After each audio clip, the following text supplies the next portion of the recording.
Good evening, ladies and gentlemen. Would you please give a warm welcome to the host of the Happy Hour, Chris Lane Sr.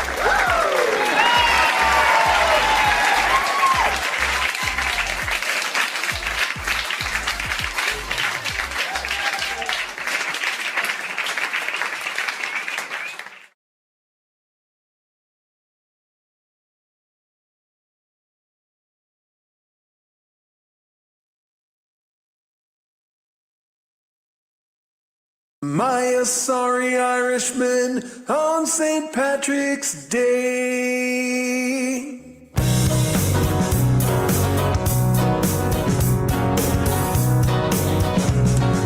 What if I'm sick of whiskey? What if I'm sick of beer? I'm sitting in an Irish pub, what the hell am I doing here? The girls ain't too friendly and the music's way too loud. Am I a sorry Irishman stuck with the drunken crowd? I left my job early, it seemed the thing to do, and I headed down to Clancy's pub to have a drink or two. But the more I drink and the more I think and the less I have to say. This crowded bar, it seems so far on this holiday. Green beer, it is a flowing Irish party on. I doubt they know the difference between a gnome and a leprechaun. What are they celebrating and why are they wearing green? And why are they all pining for land they've never seen? So what if I'm sick of whiskey and of shepherd's pie? What if I'm sick of all my fake friends toasting the Emerald Isle? I'm sick of bagpipes and I want to get away. Am I a sorry Irishman on St. Patrick's Day? I retreated to a corner, I fell into a dream. I thought I saw a little man and he was wearing green. Such a sight I'd never seen. Yes, you make me sick.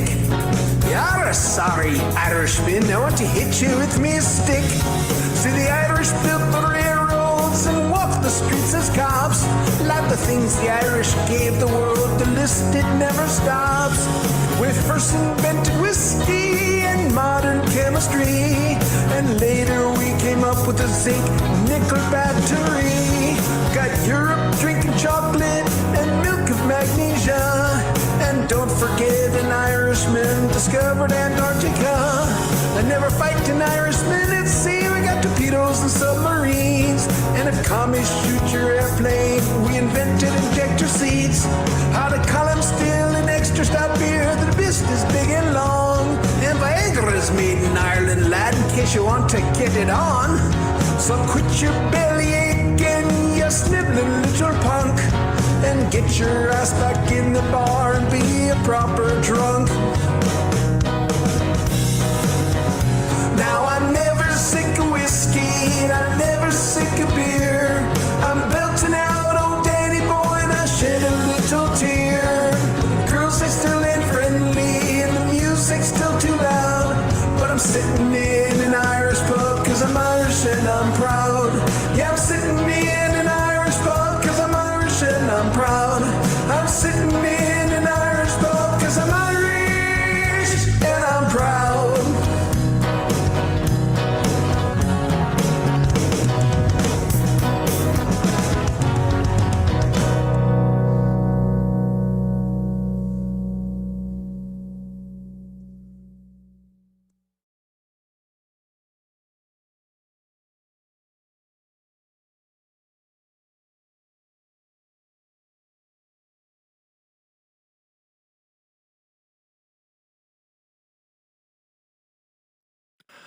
Good evening, everybody, and welcome to the Happy Hour with Chris and Friends.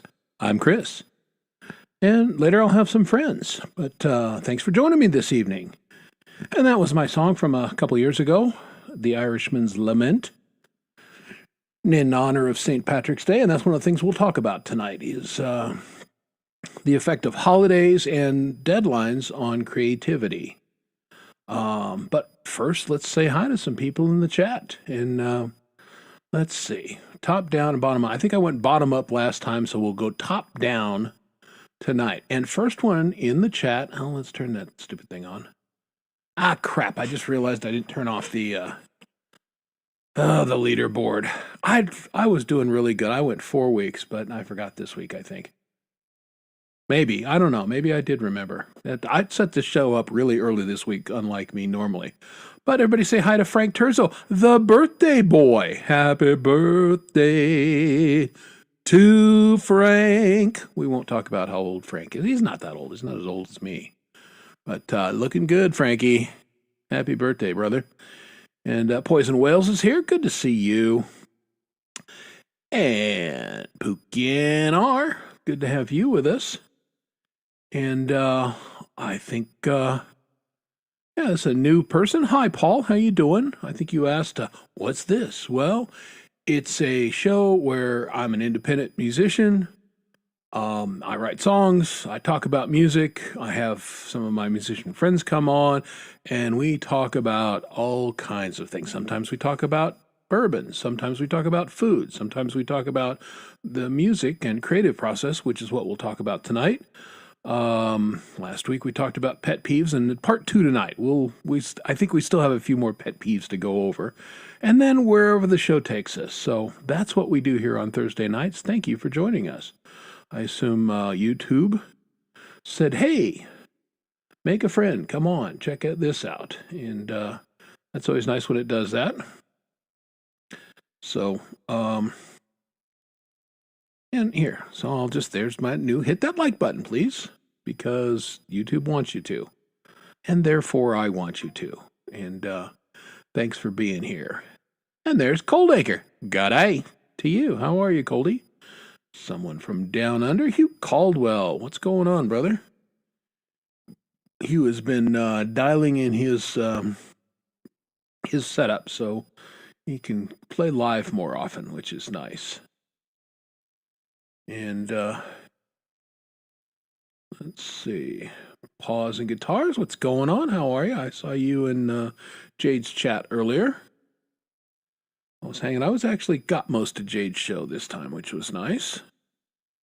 Can't always do it. But with the time change, sometimes now it's working a little bit better for me than it was before because I leapt ahead. And let's see, who else? Did I miss anybody? I probably did. Oh, there's Zach Thong. What's going on? The Avs are on right now, Zach, playing the Kraken. But again, I could be watching the Avalanche, but no. I'm here with you folks because I'd rather be with you. Now, if I didn't have my show tonight and the Avs were on, that's what I would be doing. But instead, I'm going to hang with you guys for the next couple hours. And we'll see what happens. Hey, there's Boomer Bass Meme, fellow bass guy. How are you, Boomer? Good to see you, man. And Rhodey, what's going on? Mike, how you doing? And getting towards the bottom. Hey, Dwight Bailey, haven't seen you around much. Did comment on your, you had the Jackson bass out. I like that bass. It's a cool sounding bass. So that was nice. So good to see old Dwight. What's going on? I'm going to say something perhaps controversial here in a minute, but it relates to Dwight and some of the people, Rhodey, in the chat. Hey, there's Darren from Canada. How are you, man? Good to see you. Thanks for stopping in and saying hi to Dog Paw. Wolf to you, my friend. What's going on? But yeah, I was, a lot of us kind of started interacting on Hippie's show. And dadgummit, I missed the Hippie show. I wish he still did it. And Jeff has stopped in this show every once in a while. I don't think he hangs out very much on the shows anymore. I don't see him very often, which is a shame. But I think most of us supported his efforts up there, and I think it's a damn shame that he, for whatever reason, decided he didn't want to do it anymore. So Jeff, if you're out there, we still think about you every once in a while. Now, I will say this, and here's the controversial part. I'm not going to hang out while you play video games. Okay, I'm just not, because if I want to watch people play video games, then I really don't. But if I did, I'd watch 14 to 20-year-olds, people who are good at video games. And God bless you, Jeff. You're good at many things.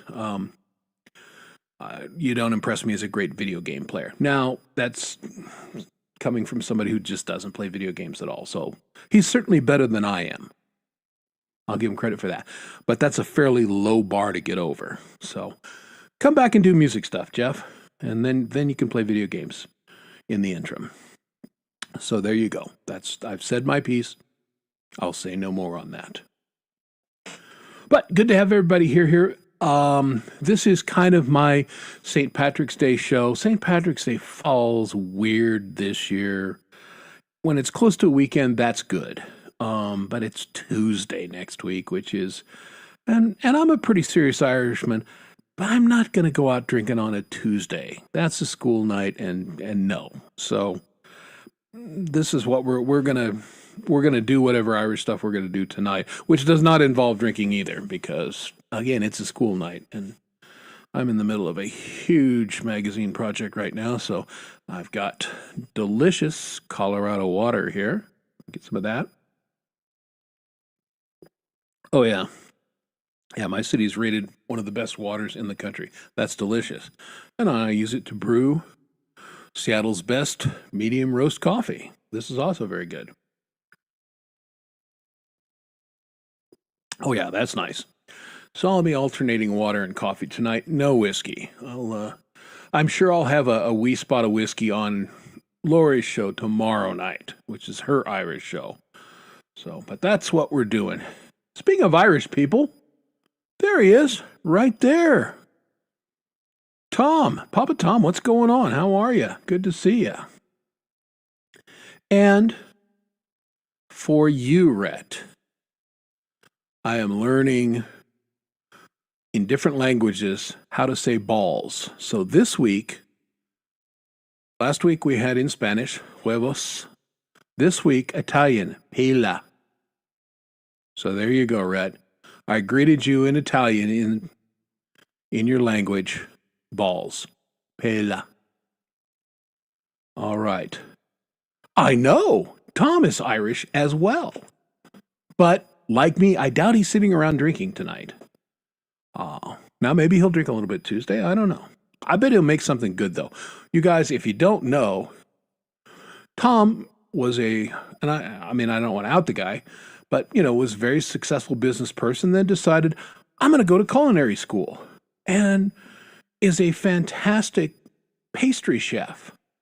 And now, in his third or fifth career, who can keep track with this guy? Now he's teaching young kids music in one of those School of Rock kind of programs. And, the kids are learning from Papa Tom. That's a pretty damn good guy to learn from. So good on you, Tom.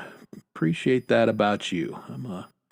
I love teaching the kiddos. That's why I was a coach for so many years. So, but that's what Tom's been up to. And just... yeah, next week, maybe we'll do Scottish. I mean, Hugh could certainly come on the show, because the Scots and the Irish are, we're not that far removed from one another in many ways.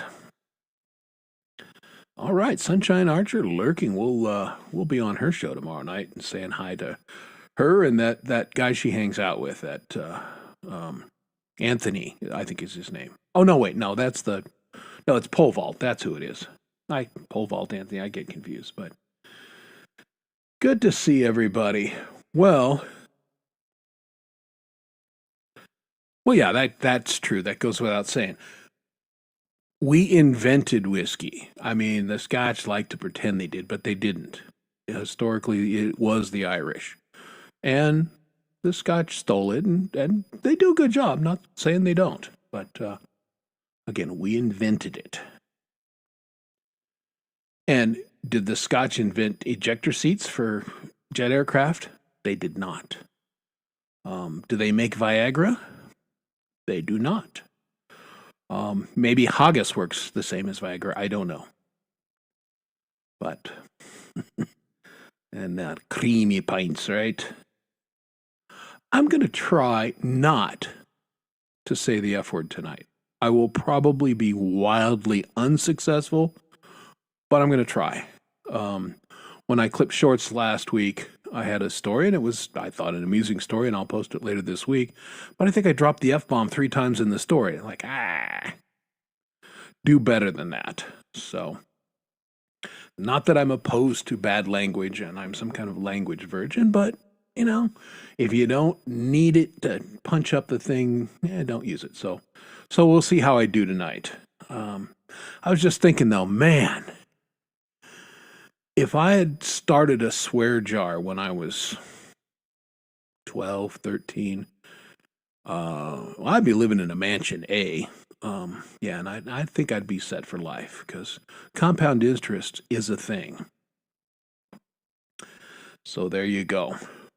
So jokes, got to start the show off with a couple jokes, right? I got a couple that are good. And I'll start off with a blonde joke, which I can tell because I'm blonde. But blonde woman gets a little bit of fender bender. So she's not, car's a little dinged up. So she drives it to the service station. And the service station attendant, she asks, how do I get this dent out of my fender? And the blonde service station attendant says, well, look, you got to put your lips on the tailpipe and blow really hard, and then you can puff out the dent in the metal. And so, she's not stupid. She lets the tailpipe cool off. She blows into it and everything. She blows really hard for like 20 minutes, but the dent doesn't come out of the fender. So she's pretty disappointed. She drives home. She shares this with her blonde roommate. Says, I tried this. They told me this is what you do. It didn't work. And her roommate said, you silly, silly girl, you got to roll up the windows. All right. Joke number 1.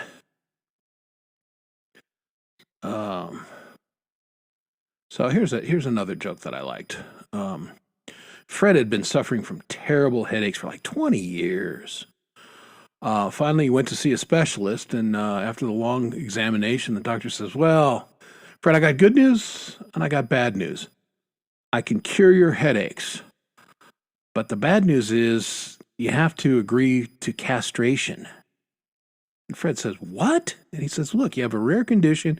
Your testicles press against your spine. It causes severe headaches. Really, removing them is the only way to relieve the pressure. And Tom thinks about it, says, I really like my testicles, but man, I've been miserable for 20 years. Okay, so he agrees to the surgery, has it done, recovers, and when he wakes up, leaves the hospital, and he doesn't have a headache. First time in all this time, and he feels amazing. So walks down the street and thinks, I need a fresh start in life. Maybe even a new wardrobe. Passes a men's clothing store. And he walks in and he says, hey, I need a new suit. And the elderly tailor looks at him and says, I'd say you're a size 44 long. Fred laughed and says, wow, that's exactly right. How'd you know? Taylor says, I've been in the business 60 years. I know how to size people. How about a shirt? Yeah, Fred says, yeah, I could use a shirt too. And the tailor said, yeah, okay, 34 sleeve, 16.5-inch neck. Fred says, that's amazing. Exactly right. Taylor says, been in the business 60 years. Gets the perfect shirt, fits, and then the tailor says, need some new underwear to go with your suit. Fred says, yeah, absolutely. Taylor looks at him, says, size 36. And Fred laughs and he goes, I got you there. I have been wearing a size 34 for over 20 years. And the tailor says, what are you, an idiot? If you wear size 34, it presses your testicles up against your spine. It gives you a massive headache. Okay. I like that one, but maybe that one's not for everybody. Finally, obviously, we have to have an Irish joke for the St. Patrick's Day show. So Murphy's one of those kind of guys, kind of irritating to his friends, because no matter what happens, he always says, it could be worse. And it doesn't matter what happened. I mean, there's a plane crash, somebody is in an accident. Murphy always says, it could be worse. And finally, his friends get sick of it. And they get together and they concoct this story. And they get together with him at the bar and they said, "Hey, Murphy, did you hear about Tom?" And Murphy says, "No, I haven't talked to him." And they said, "Well, last night he came home, found his wife in bed with another man. He shot them both dead, then turned the gun on himself." And Murphy says, "Oh my God, that's terrible. But it could be worse." And they said, "How could that possibly have been worse?" He said, "Well, Tom could have come home the night before, and then I'd be dead, wouldn't I?" All right, there you go. There are your 3 jokes for tonight. Hopefully, you got a little giggle out of those. But I will be joined with my friends at some point here, but I've got a few Irish songs picked out from, big name Irish bands that we'll play at some point tonight, but I've got a few, and again, we're going to talk about creativity and deadlines and holidays, and do those interact at all, and I have thoughts on this. But I think first we'll talk a little bit, and feel free in the chat to type in yours. But last week we had probably a pretty long discussion about pet peeves and what irritates us, and there was some speech ones, and we had a long list. It was just kind of fun to air that out. So you catch last week's replay if you didn't catch it. But as I'm walking through the parking lot this week, another one occurred to me, and this has been a pet peeve of mine for a long time. When did everybody decide that they wanted to back into parking places? And hey, Jerry, what's going on? How are you? I find this so weird because it always happens. I'm coming in the parking lot and some clown comes in and then starts swinging around doing a 4-point turn to get themselves in position to back into the parking place. And I've had people tell me, well, it's because, I drive a big truck and I want to get out and, easily and see. And I think, well, okay, 2 things. A, you still got to back into the parking place and you're likely to hit the cars on the other side or go too deep. And by the way, if your car was built anytime after 2004, 2008 or something, it's got a backup camera in it. So that's a stupid excuse for that. And that's one that sends me up a tree. I don't get it. Because nobody ever parks in correctly when they back in. They're always at an angle, making it hard for the other cars to get in and out. And that one irritates the snot out of me. A huge pet peeve of mine. Yeah, you know what? If you're in the getaway car, but why would you park anyway? I mean, you would be circling the lot, and then you would roar up and they could jump in and you get away. So yeah, I'm not buying that one either. Don't do it, people. It's irritating for no good reason. It irritates well, I don't know if it irritates others, but it damn sure irritates me. So there's my pet peeve. I mean, Walmart, we could talk about how people dress in Walmart, but that's a whole other thing. I'm always happy when I see people in Walmart in actual clothes and not, they threw their pillow off and went to the store. I don't get that. Slippers and pajamas and you're in public, right? So yeah. Hey, there's Lori. I imagine Lori will come up at some point. But Lori's show tomorrow night is the St. Patrick's Day show. So I'm sure we'll have fun and frivolity and games and trivia and music. The backing track was really cool. As usual, I did not participate in the backing track. And not that I don't want to, but my time during the week is super limited. And just to kind of do it. So kind of do it and I didn't do it. But I'm sure she'll get 4 or 5 tracks from some great artists. And I'll often play live. A couple of the other people will come on and play live. And So Lori's got a good show, and that's tomorrow night at 10 o'clock my time, so midnight, the witching hour on the East Coast. So she'll technically be one day closer to St. Patrick's Day than I am. So there's that. Well, I guess 2 days. Now that you think about it, Friday, she's into Saturday. So yeah.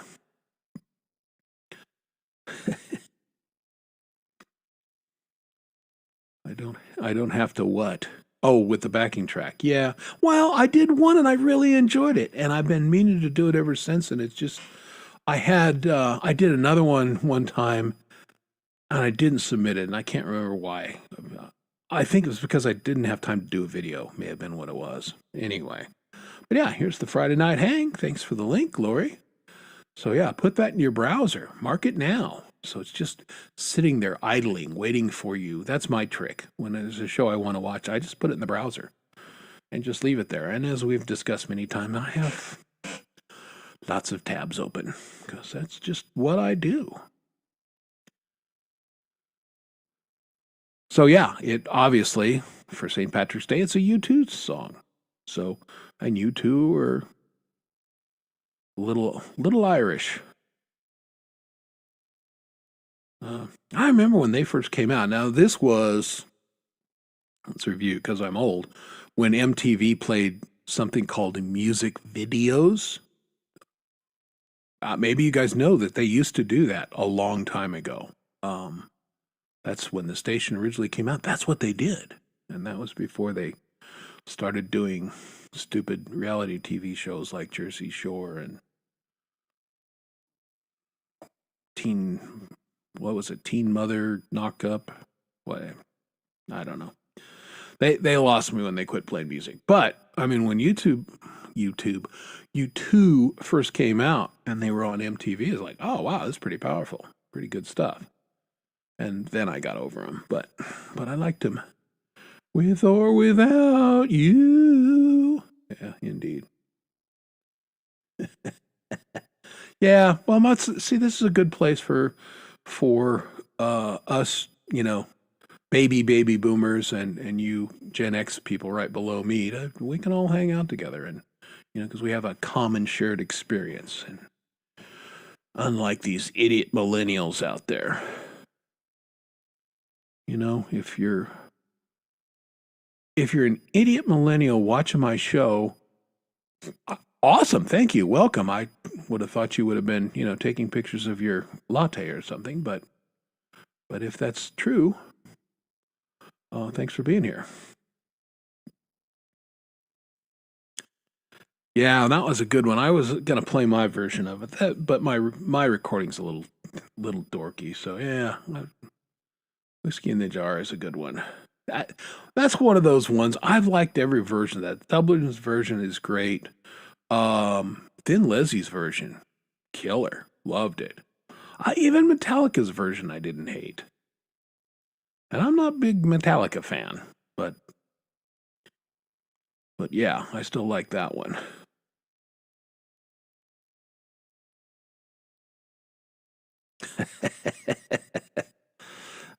Yes.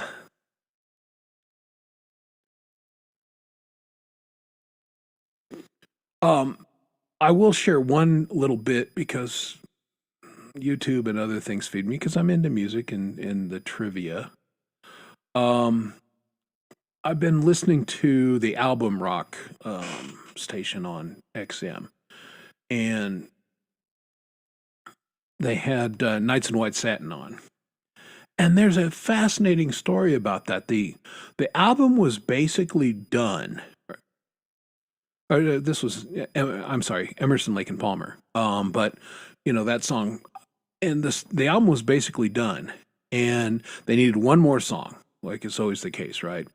So Greg Lake has this song that he wrote like when he was 12.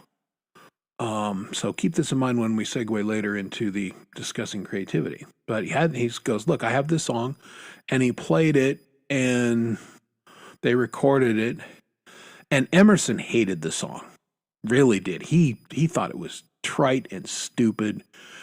And so, have you ever noticed that like the synth organ solo at the end is kind of weird. It works, but it kind of doesn't. It feels like an add-on. Well, yeah, that was on purpose because Emerson hated the song so much he wanted to basically torpedo it. So he got on and did what he thought was a ridiculous solo and made weird sounds and all that. Of course, it's one of their best-known songs and sold millions. So in your face, Emerson. But I always find it interesting when you hear these backstories of how these songs were created, and a lot of times the band members don't see eye to eye on how things were going on that. So yeah. All right. I just saw.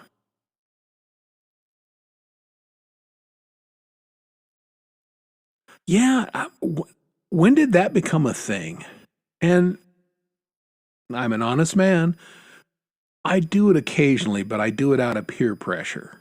Because as you guys know, I am into cooking and I do things, and I'll be describing people and I'll get the pictures or it didn't happen kind of thing. So sometimes I will take a picture of the food that I prepared just to go, okay, see, I really did this and this is what it looks like. But yeah, that whole going to a restaurant and you're taking photos and that one's a head scratcher to me. I don't get it. But I have done it. I'll freely admit it. Like probably Lori and I probably send each other pictures of food with some frequency. She's always making some keto thing. It's like, here, this, is so sinful you'll go straight to hell, but it's 0 calories or 0 sugar or whatever. And I'm like, okay, well, that's nice. Looks good. But I tend to send meat pictures, and not those kind of meat pictures. Like if I smoke a brisket or ribs or a steak or something like that, I'll take. And pasta. It's funny because for an Irish guy, I make a lot of pasta. And I make from scratch pasta sometimes. Got this semolina flour and make my own pizza dough, all that kind of thing. So I don't know, maybe because I love Italian food, really do, always have. But being a good Irishman, I did have potatoes tonight, because why wouldn't I?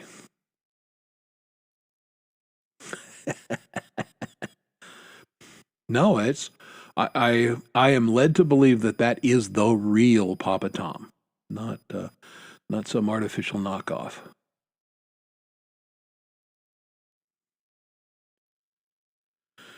Yes, well, I can see that. My pet peeve is people who, really struggle with spelling, and they're trying to tell you something important, but you can't quite get there. That's one of my pet peeves. But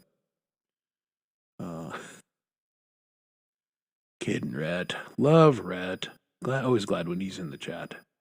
He just come on the show. Well, he does come on Lori's show with some frequency, and Rhett is highly entertaining. Oh, now that's mean. Yeah, now see, I would never do that.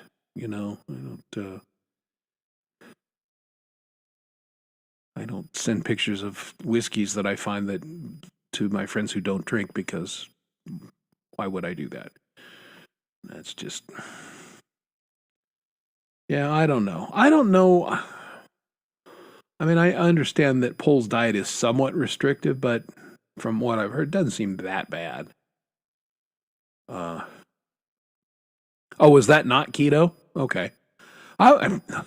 Because I was going to say, if you were going to tell me that was keto, I was going to be super impressed, because I couldn't figure out any way in hell you could make something that looked that rich and that gooey and it be keto. But you've done some others that I was pretty impressed with. Hey, did I say hi to James Myers? I don't think I did.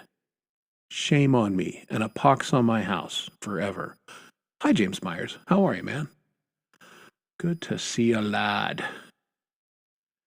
Yeah, I don't think there's anything wrong with that. If you if you made something that was good, or if you tried something that actually worked, that's okay. Take a picture of that. But yeah, it's just all the millennials with their they're like one up in one another with restaurant food or something. It's like if you made it, that's one thing. But if you're just at a restaurant, I don't get that.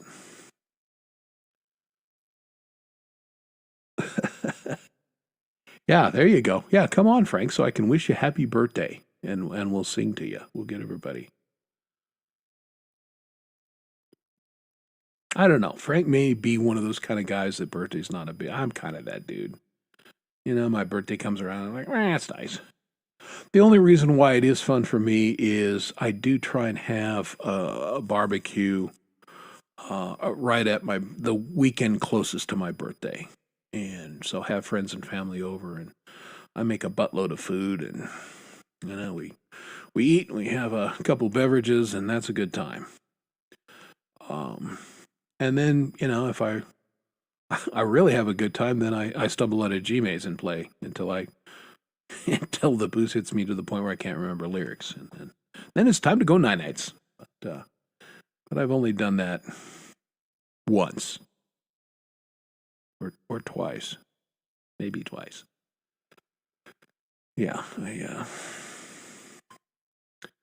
try not to show up there after too much, but I think I didn't have a barbecue last year, and I can't remember if it was weather or no, what it was is I was just tired.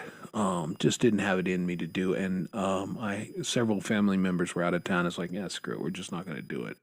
But the year before, I definitely got a little overserved, and had cleaned up, and people were going home, and I don't know, it's about 10 o'clock my time, and wife says, "What are you going to do now?" I said, "I don't know." She goes, "You're not going to go down and get on the internet, are you?" And I said, "Absolutely not." And then, of course, I was down here 10 minutes later and got on G-May's show. Played for a couple hours because, it's what I try and do on Friday nights. Or, excuse me, Saturday nights. Fridays, usually I'm on Lori's. Not always, but usually. I'm not going to highlight that.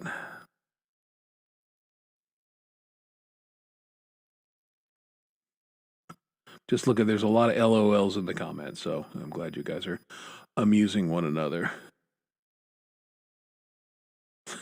Columbo. Columbo was a great show. I gotta say, that was back when detective shows and all of those cop shows, that was quality TV back then. Because you had that, I was at Sunday Night Mystery Theater, or one of them, but where they would have the rotating. They had McMillan and Wife, and they had Columbo. They had the cowboy. Dennis Weaver was the actor. Was that McLeod? Yeah, he was like a cop, but he was in New York City, and I think it was McLeod. And yeah, they had a rotating.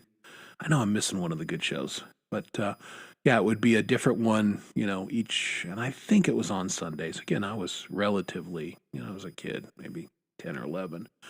But that was good TV. And then Columbo, yeah, One More Thing. I always had One More Thing. And I guess Rockford Files, yeah. Well, that was no, I don't think that was part of that lineup, but that was a great show. Yeah, Jim Garner, great actor. That was good stuff. No, not Walker, Texas Ranger. That was, I guess that was a good show. It ran a long time. I was just not that much into that one for whatever reason. That kind of came on later when my interest in TV was much lower. Yeah, well, Beretta turned out to be a scumbag, didn't he? Don't do the crime if you can't do the time. And he did the crime. Yeah. For those who don't recall, yeah, he murdered his wife. So, yeah.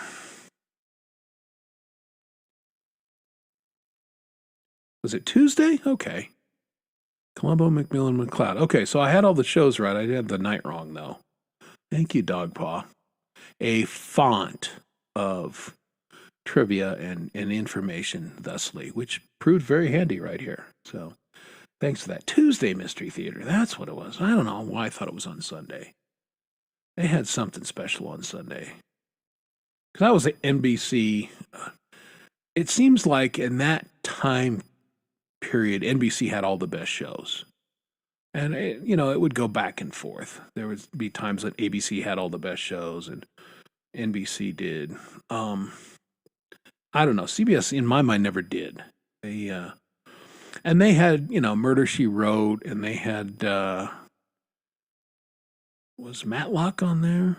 Maybe not. I mean, but they had, seemingly they skewed older on their shows and their audience. So, but that's just my perception of that. I could be misremembering, as I do sometimes. All right, I am going to fire up another Irish song right here, and I'm going to adjust my chair. Hey, there's Ty Man. What's going on? Thanks for joining us on the show. I think I'm going to play. This is one of my favorite. I love Irish music.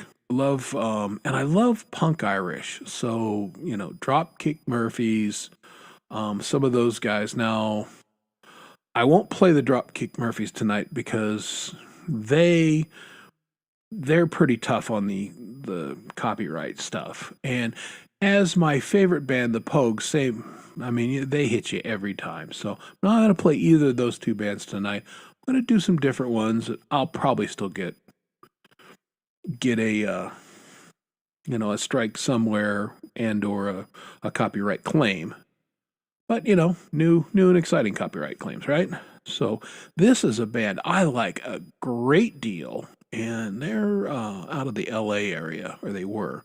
And I just understand they got back together and they're going to be touring here pretty quick. So come on now. I hate it when I set up all of these shows and then it moves it in the thing, so I have to really scroll to find it. But this is the band Flogging Molly. So check these guys out, and I'll be back in just a minute.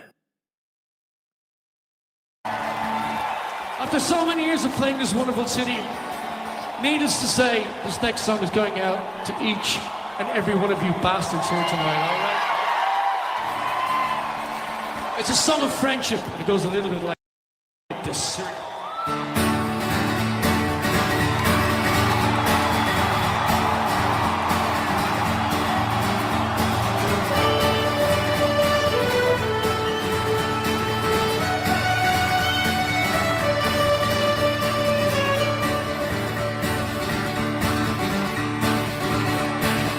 And don't be shy. I know there's a lot of microphones out there tonight. Only one is mine though, okay? But whenever you feel like it, please join in, all right? If I ever leave this world alive, I'll thank you for the things you did in my life. If I ever leave this world alive, I'll come back down and sit beside your feet tonight. Wherever I am, you'll always be more than just a memory. If I ever leave this world alive,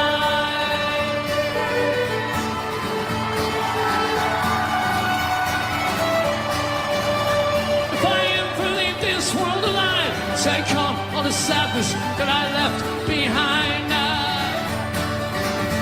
If I ever leave this world alive, the madness that you feel will soon subside. So in a word, don't shed a tear. I'll be here when it all gets weird. Everybody, if I ever leave this world alive. Mr. Casey.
All right, that was super.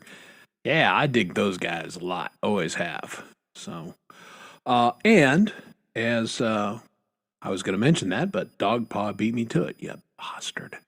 Uh, I was a big fan of Fastway. They had one album really good. Pete Ray played in that band too. Way Ray. But yeah, King was the singer there, and being a hard rock, heavy metal guy in that era, I dug Fastway. And then when I heard of this band, it was Dave King, their old Fastway guy, being in this band. It's like, oh, that got my attention, and man, I just love that band. So, little flogging Molly for everybody. Check them out. I have a couple Pandora radio stations set up, and one of mine is Irish, and so they come on frequently. I like those guys a lot. And then I have my Appalachian music station, and kind of let's drift a little bit country lately, which is okay too. But, yeah, well, because Fastway was that hard rock, quasi heavy metal of that era. Although they were, again, I don't think they fit neatly in that category, but yeah, a big change to kind of segue off and go to Irish punk, but that's what they did, or Dave King did anyway.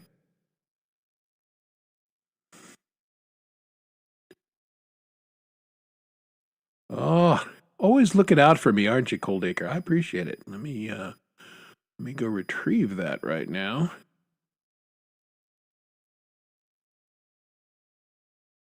Oh, good choice. Yeah, we'll definitely do that one.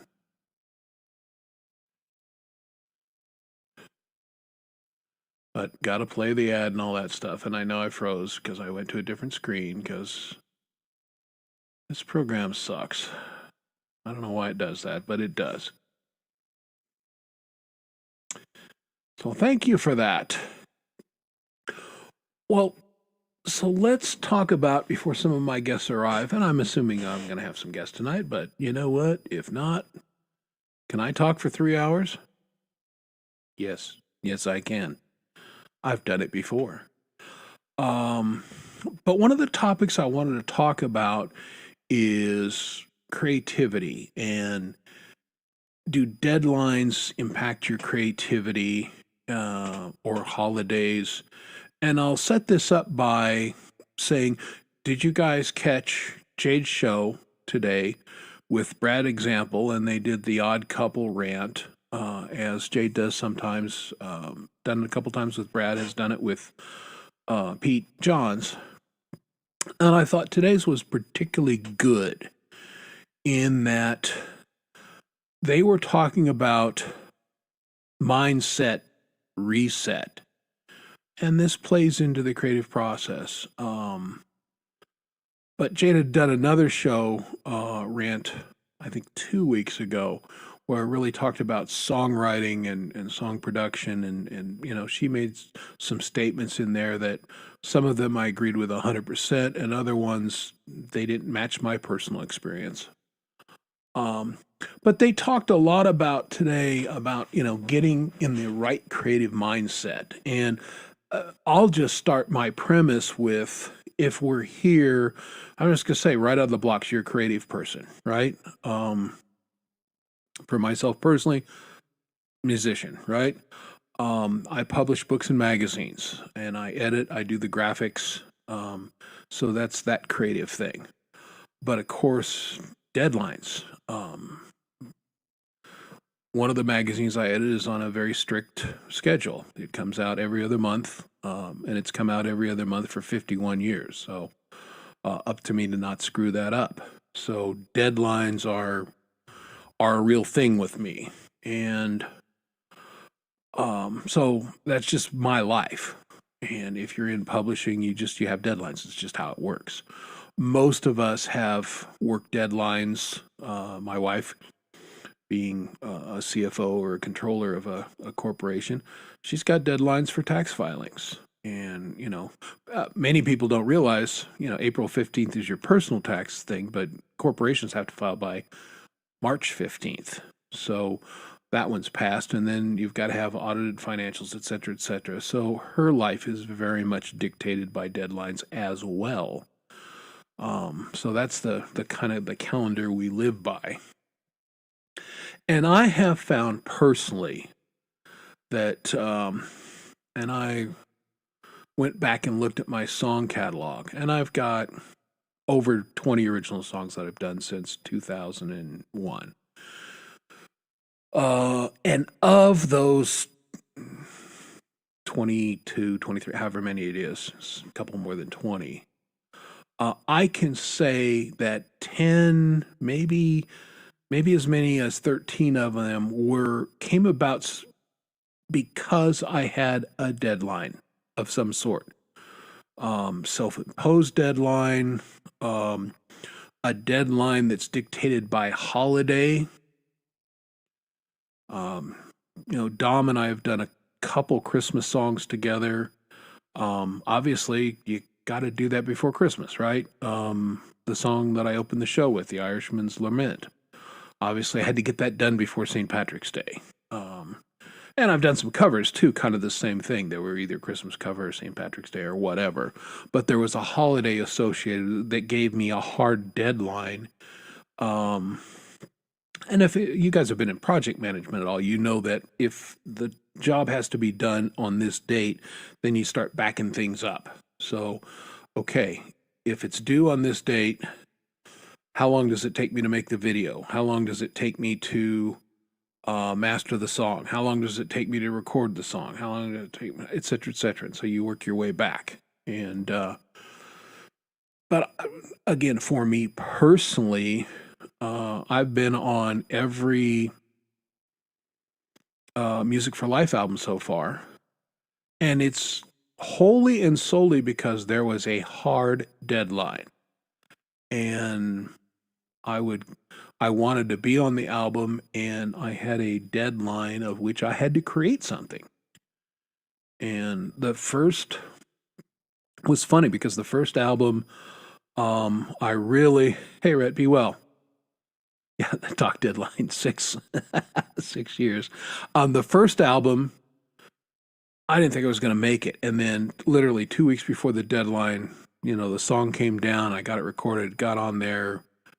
Same thing with the second album. This last album, I ended up with 3 songs on it, and just kind of how that works. So, and we'll continue this, but I've got a guest, and I want to say hi to my guest. So everybody, say hi. Hi, how are you? To Connie. Connie, how are you? I'm good. Connie Olingus. Yeah. I don't know. Is it not showing up? No, the thing's not showing up. That's okay. Hold on. What's going on here? I think it shows up when you go, oh, wait a minute. No, maybe you don't have. Hi, everybody. How Yeah, doing? you need a little more volume, dear heart. Yeah, I was wondering that because I've been singing tonight, so everything's readjusted. Yeah, you're a little low. Come up. Better? Yeah, a little better. More?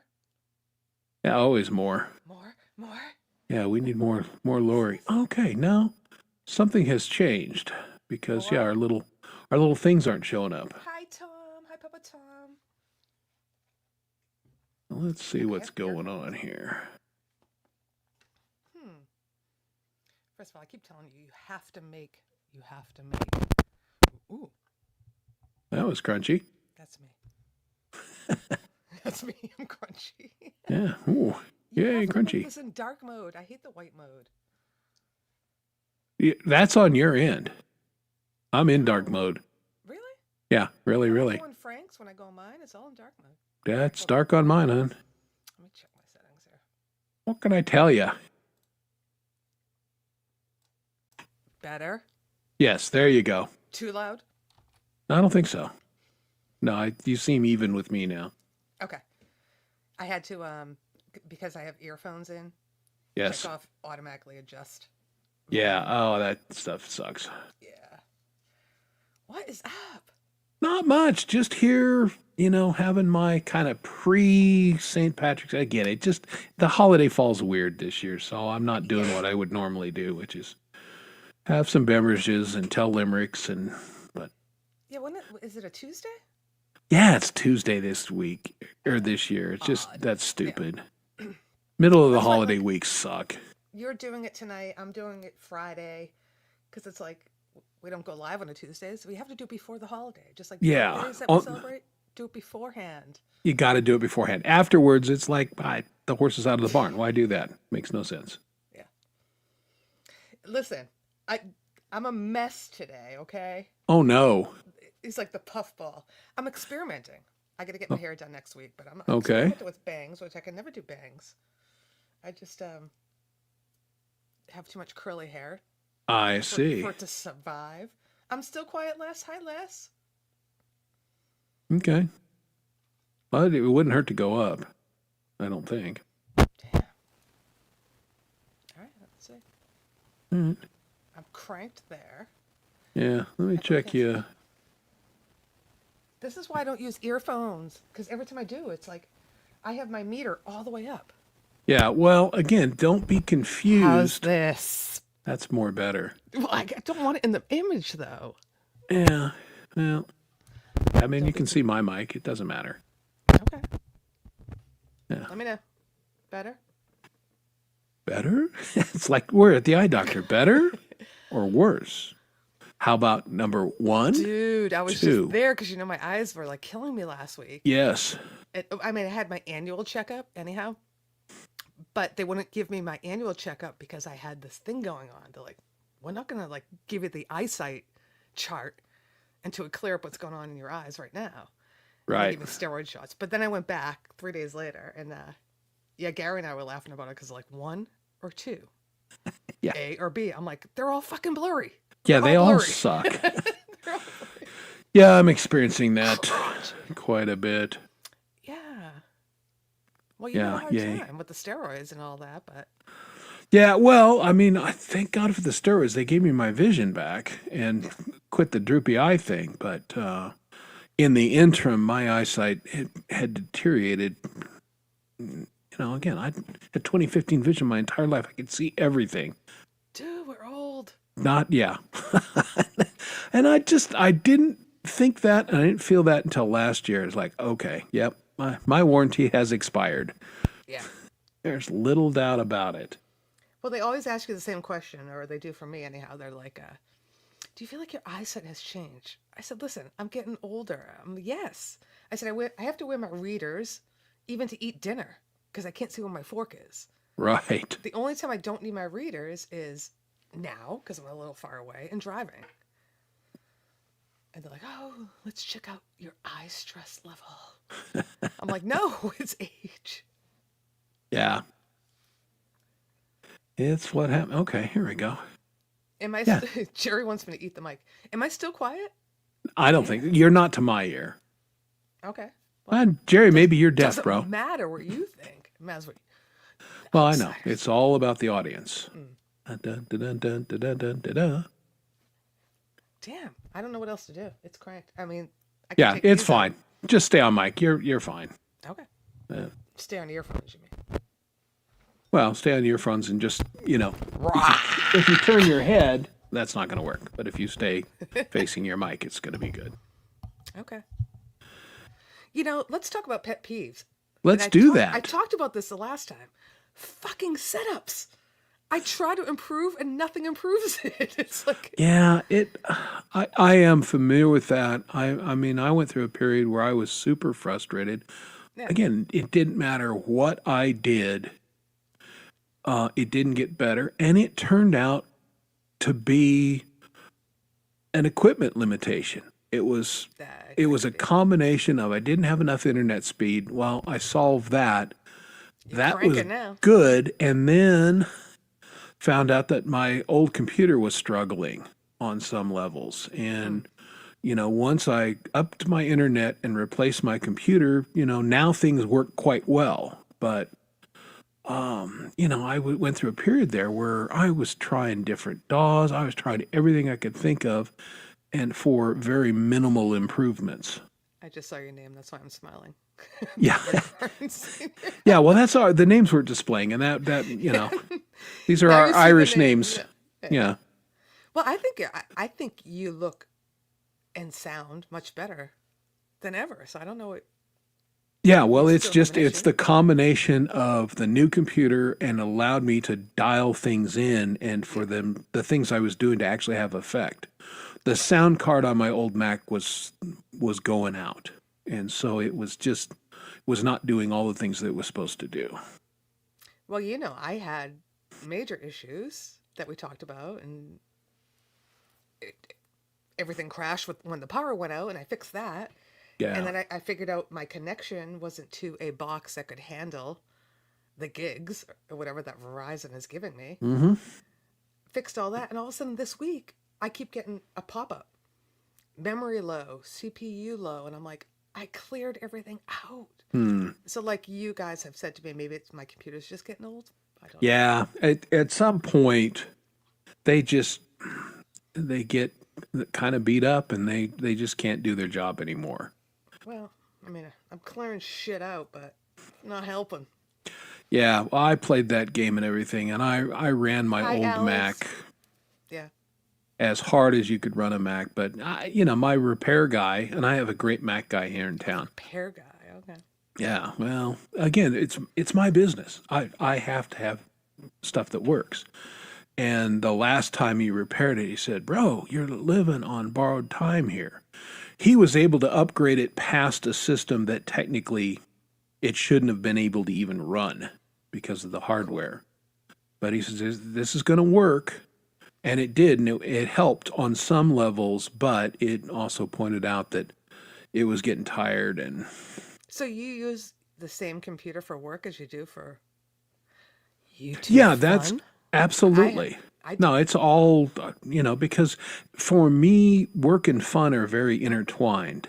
oh, of course, but I can't even go on to Google. I'm firewalled on my work computer. So Ah, oh yeah. Well, yeah. But given what you do, that's under my kid's the same deal. He's got his personal computer and his gaming computer, and then he's got his work computer, and they don't. yeah. Well, I mean, technically, I'm not even allowed to do anything outside of work on that computer, so I wouldn't. Right. So, but the problem is my computer here for this purpose is upstairs, which we all know is a whole floor up from the router. Yeah. Well, and I will say, look into your cable, the physical cable. I'm going to upgrade my cables, which means I got to pull them through the wall again, which sucks. But I've got Cat fives, I do. and I'm going to go to a Cat 6, which can handle a lot more data. So that's going to maximize. My cable is kind of at the max of what my alleged download and upload speed is. So I think it'll give me a little headroom if I change it to a Cat 6 cable. But then I got to buy I 30 thought that. feet of Cat 6. Yeah, exactly. I have to buy 100 because mine's going across the room and then downstairs. But that's what I thought my initial problem was the cable. But when it turned out to be the router, when I did that upload test or that speed Right. test, it's showing 900 and something now, Yeah. So, which means yeah. it's not the cable. So yeah, it's got to be Yeah. But the cable can still still, yeah, limit, yeah, what can flow through because Cat 5s have a hard headline limit. I mean, it can say I can do this much, but hey, let's say hi to the birthday boy. Everybody put got your the hands together. link. It's a What's up, Frankie. Frankie? Happy birthday! Oh, No, yeah, it's Sill's birthday. All right, I gotta turn something off. One sec. get your Cat 6 out. Yeah. There we go. Hello, everybody. Hey, Hi, happy What's Frank. What's going going on? on? birthday! How are What's you up, doing? You cuz? know, I'm up late, You're and Lori forced me. Yes. I She said, does get on that. it now. Well, because he She doesn't does see our that. chat room. It gets buried. So I sent it to him privately. I said, get the fuck on here so we can say happy birthday. Yeah. Happy birthday. What did you do? You worked. I actually not really. I just had one meeting, and it was downtown. I ended up, and we all know what Downtown. downtown means. Driving downtown in these cities, but I get there and I'm at the wrong location. Oh, that's the worst. Aggravating. Yeah. Stress. So it's like I brought a box of chocolates to this one partner, and I just left it there. And I said, I'll just leave it here. And she goes, I'll save a seat for you. See you in about 20 minutes. I said, okay. I left, came home, pretty much turned off the came phone. And it's like, fuck that. You ditched the whole thing. Yeah, because I did the whole thing. It's like, it's my birthday. Yeah. Sorry. Oh, good for you. And do you have tomorrow off? Just in the morning. I'll sleep in, and yeah, I'm still gonna go in by 7:30. But it was a fun day. That's sleeping in. That's sleeping in. I get up at 4 o'clock every morning. So Yeah. Oh, that's hardcore. You guys don't know what night owls like me do. Yeah, I just catch it on replay. I know what you guys do. In general, I mean, every day. Look at Coley says, fossil, happy birthday. You're not a fossil. You're only 62. Yes, I am. He's No, right. you're born in 62. No, you're born in 64. Oh man, I've got a good one. Good one on him. You got to hear him sing "Happy Birthday," man. Marilyn Monroe has nothing on you, brother. I heard it. I heard it. I'm gonna open the show with it. Don't. Okay, yeah, please. You know. Don't do that. I think we should have all incriminating things on one another. Lori certainly has our early day pictures, which she throws up there with frequency. I do. Yeah. Frank the chorizo torso. Chris with his feather earrings. Yeah. James, Coldy, and James. They're both James, but. Well, I'm glad to catch one of your shows, Chris. Well, thanks for being here. It's nice. Yeah, this is how I stay out of the bars on Thursdays. Yeah, Frank, St. I Patty's love Day. that you're What are you doing? putting out those shows. Nothing. I mean, like we were talking about, I'm a fun Irishman.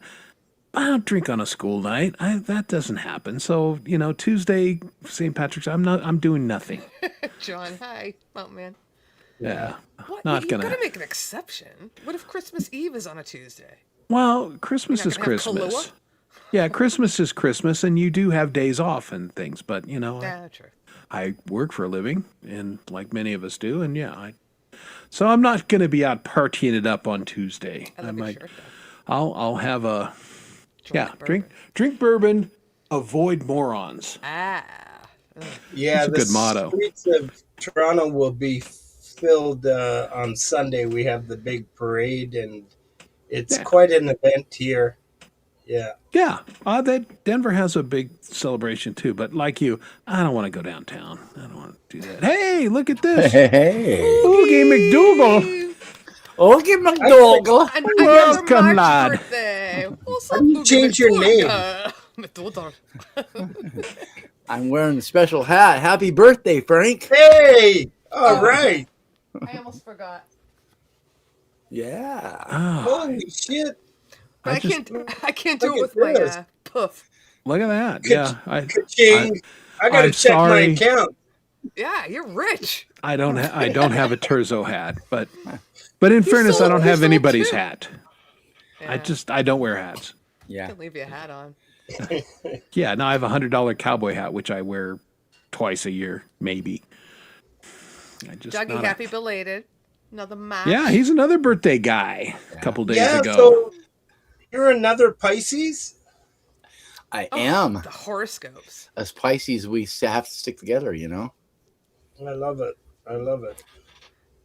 Oh, God, I know a Pisces who is so into his horoscope, he sends it to me all the time. This will help you understand who I am. I'm like, Pisces is sensitive. Yeah, this will understand that don't I believe all forget- kinds of stupid shit. Yeah. Okay. Yeah. I had a girlfriend once that really believed me. And she did my complete chart. It's Yeah. like, when were you born? So, yeah. So anyway, what I did Was it find true? out a few years ago, well, several years ago now, is Sharon Stone was born like 3 hours after I was born. So that's my. Do you cross your legs as sexily as her? What's the deal? No. I. I'm gonna say. So what? Did you forget your drawers at the police station? No, it too? was just, somebody Drawers. that it's like somebody that people know that was born on the same day as me. That's At the great. same And within 3 hours. Yeah. within 3 hours, yeah. So Yeah. Very cool. it's like, yeah. So I mean, but then I saw a picture of her lately, and it's like, yeah, well, that's not. Yeah, it no, used, it used to be kind of a point of bragging because she looked really young, you know. Now she's looking not so young, so it's like, damn. Yeah, we all get older, don't we? Yeah. So tell me what that symbol stands for. It's like you got one fish swimming this way and the other one swimming the other way. Are we that fucked up? No, we're not. I never knew that symbol until you posted it on like Facebook balance, today. right? Yin and yang. Yin and yang. It's like we kind of got it together because we supposedly we encompass everything. We're balanced and centered, man. Feel that aura. We're the last sign of the zodiac, so we take it all in. That's why we're so sensitive to everything. Oh, God. I know. It's just Frankie, remember Goodfellas, where the mother had the painting of the two dogs? One's looking this way, the other one's looking the other way. So what? She did the painting. Come on, you gotta remember that scene. I mean, yeah, good fellas. It was right after they all buried the guy, and they come back for like pasta at 3 a.m. And she shows them the painting, and it's two dogs looking opposite ways. Anyhow, this is my favorite scene. There you go. Good music. Movie trivia. Movie trivia. Yeah. Where did that Goodfellas movie come from? Which novel? Oh, was it book first? The Lufthansa heist. I read that. One of the first Interesting. books I No, read. I didn't know that. It's real, right? It's based on It's true a stuff. true story. Yeah. Yeah. Huh. Okay. Yeah, obviously it's real because I remember. Oh God, I can't remember the actor's name now. Hey, pause. Ray Liotta. Yes, and they relocated him, and it was a true story about how they No, relocated yeah. him. Yeah. Yep. Crazy. Goodfellas. Hey, mob movies. That was a good one. Ah. I love the mob and the Italian mob and the Irish mob. All of those movies where they get together, right? Yeah. Yo, guys. There was a lot of ties. Yo, the guy. Oh, yeah. Guys, Well, guys, because every ethnic group, certainly in America, had a mob. You know, Irish mob, Jewish mob. Seriously, of course, the Russian mob. We all hear about the Italian mob. On and on and on. You know, the Chinese Lori had won't their let that mobs. one go. Yeah. What one? Going down to the docks. Yeah, the whole Well, mobster Joe thing. Pesci got whacked because he wasn't a full Sicilian, right? In that movie. That's right. They told him he was No, going not to become because the of that. boss. No, because he killed the one guy. You know. Yeah, because he was just whacked himself. Yeah, he was a wacko and he killed somebody he shouldn't have killed, and you know. Yeah, then it was a mess in that movie. Yeah, but I think it was because, well, actually, I think it's because when they made him a mob guy, everybody was like, "What? he's made, They but never make a." Poor guy, he thought he was getting made. Yeah, I was getting, he got something, but it wasn't made. I think the term is whacked. Yeah, I'm kind of feeling like a cube should be beaming in right where I'm sitting right about now, and I should be beaming out of here. Don't know movies very well. I don't know. Oh. Some movies. Neither do I, really. me, Some I movies. couldn't even remember the guy's name. Ah, I some just know of that them. they had the tarp laid out. They thought it was going into a big party. Yeah. When you show up and there's But a tarp on the Gary floor, Temp tarp, that's he goes, "Oh, fuck." yeah. I it's can not- barely remember to wear birthday boy's hat tonight. What the hell? I Yeah, mean, it's not that kind of party, you know. Get your That's shot really cool. box, Thanks, Dougie. Dougie. Yeah, totally. Oh, so Mountain Man has a premiere in tonight. 5 minutes. Yeah, 5 minutes. 25 minutes. 25. Okay. It'll be Well, we might maybe we might do a road trip here if I can. Ooh, a road trip. Nice. Yeah, That's wouldn't it cool. be nice to do a road trip, right? I like mountain Let's man do it. stuff. Yeah, he's all right. Yeah. He's pretty good. Well, Ready for a let's road trip. just say he's got mountain in his name, so I like the guy. True. Yeah. True. Yeah. Field trip. Yep. Boomer said it. And also, man, he's there's no confusion. He knows where he's at. He's a You got man in the mountains. You got the bus all loaded there, Chris? No, I've got let me fuel up the bus here and find Can his you link. do And that? yeah, I can do a field trip. Sound I absolutely can. Can we play Desert Moon again? No, not only no, but hell no. Is this the train I mean, to speaking of Desert getting Moon? whacked, you're the only person that's ever all the stupid things I've said on this show and all the no. She gets me whacked with That's you not know. true. It was just a hiccup in YouTube that night. You know that. Yeah, you stick to that story, Lori. You know, if it makes you feel better, okay. That's the only problem I've ever had on this show, and That was did the it. best. I pointed the wrong way. Damn it! I know it's like the reverse thing. It's like, Am I pointing the right way now? no, No, you're not. and I'm good at it, but I screwed it up. You're easy to point mirror- at. I overthought it. If you mirror your camera, it's easy to do because you point the right way, but it looks. There's Frank over there. Chris is up Yeah. there. Lori's that way. Yeah, The Lori's chat's kinda that hard. way. yeah. And the that's chat's right. Which Even way though did they Lori's go? the way out. Frank. Frank, you're in the way. And the beach is that way. Ah, All right. which way to the pool? The Stupid. beach is that. Can you see? I'm pointing at the beach right there. Yeah, Beautiful. yeah, and cold. That's And a I beach. live right past the beach, right over there. Okay. Yay! So Someone just Oh, fart. good stuff. So, hey, Frank, what are you working on right now? You've got the one album. You're winding down. I think you've got one or two songs left to release. Correct? Are you working on the new album already, or nah? And you muted yourself. You mute. So this is like I'm the dentist. You know, I stick my finger in your mouth and then I ask you a I question. did, didn't I? You're muted. Yeah.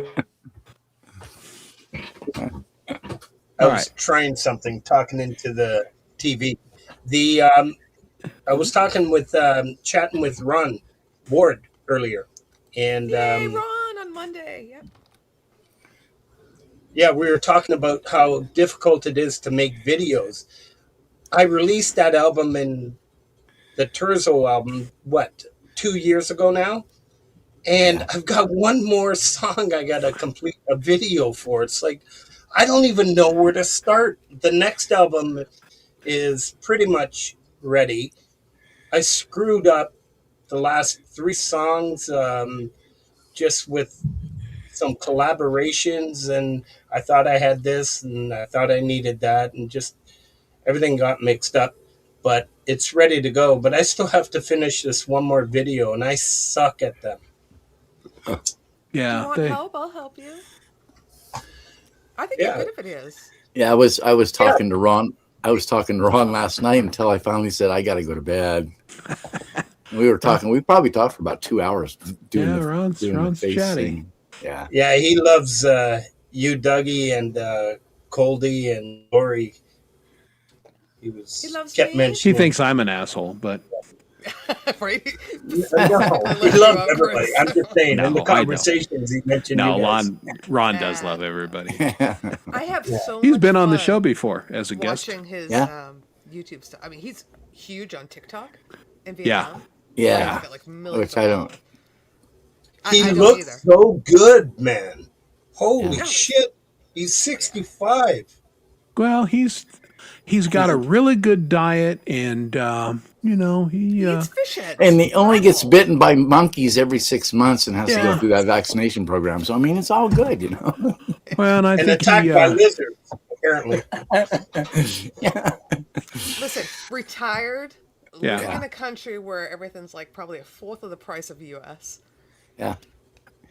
And he lives in a palace. I mean, come on. Yeah, it's different. I mean, some things are pretty Gorgeous expensive wife. there.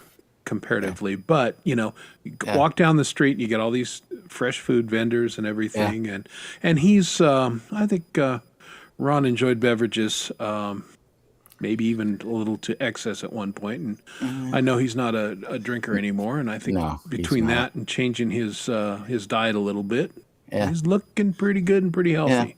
Yeah. Yeah, he looks great. Yeah, which is nice. Yeah. I've Good for Ron. been fortunate enough to be playing on several of Ron's tracks Yes, you have. over Recently, the. too. Yeah, and you've known him a while, right? Yeah, I've known Ron for several years, and so we go back and yeah. In fact, it was kind of funny because Frank, I just reached out to Frank because we're going to be doing we're going to be doing something in May on the Pulse, and it kind of pulls in a lot of things as to how I even came into this whole picture, and it's not what a lot of people think, so it's going to be a really good one. Yeah, it's Well, gonna be so why cool. wouldn't you be the co-host on Monday? What's that, Lori? Why wouldn't you be the co-host on Monday? Who's the co-host? Mason? Which they're tight as well, but Jude. Yeah, Jude's going to be the co-host. So I mean, that's going to be really because that's going to be fun for me because I've worked with Jude as well. So I mean, it's going to be. well, you should go on. Listen, I'm a manager of this program. Frank's not here right now. Oh, I'll be too. I'll be in the chat. I'll be backstage when the whole party's all over. I hope to be hanging out. Mondays have been sucking for me for a month and a half. It's kind And of I haven't been on Frank's show at all here this month. Yeah, I've been kind of needed elsewhere. That's one of the reasons why I've been pretty scarce lately. Is because It's Monday night, man. It's like, well, it's Monday afternoon for me. Yeah, see, that's the problem. It's for us out west. you Yeah, suck. That's terrible, but it's okay. You're wearing a Turzo hat. well, we don't exactly suck. Well, I mean, I'm just, and I always catch the replay. It's just that sometimes I'm not right there when it's always happening. Yeah. So yeah, which that's pretty rare because I mean I don't catch all the replays because I just don't have enough time to do all that. I mean I also have to do other things. So yeah. Catch all the replays. No, I don't even catch replays that I'm especially the ones that I'm on anymore. It's like I was on that show. I don't want to watch it again. I've seen me. Yeah, I do watch replays of Gmay though because it's like what because it's like my sound is getting worse. It's like that's the problem. It's like the last couple times it's like okay, it's kind of getting, and it's supposed to be getting better, but it's StreamYard. It's StreamYard. So I mean, well, and you're overthinking it because like everybody, because you're a tweaker, and you want to diddle this and dial that in, and often you end up going the wrong way when you do that. Yeah. Well, that's me. Like I said, I keep trying to update things and it fucks up more the next week. I'm like, what am I doing? Like, I'm not one thing I'm kind of hoping is like, because I kind of started doing a little bit of, and I kind of started stalking Dom a little bit this week. And so I was actually looking for a song. I was looking for a song, Fish Out of Water, because I love that song. Well, he hasn't recorded it. That's why I can't find it. No, he's not recorded a number of songs here of late. He just I'm gonna start. Dom has his kinks. He's my good friend, but he's afraid to record for some reason. Like I'm gonna look for some special Dom boots so I can put them up right up his ass because it's like, come on, buddy, let's get it. Because I want to play guitar on that song. Yeah, I hope he allows me to do that because I played when he's playing that thing on Gmay. We're doing an open mic and I've muted myself, but I'm playing along with him. There's been a couple times when I'm literally tearing up because of how it sounds together, and it's like I gotta, it's just like this is so friggin' good that I gotta just.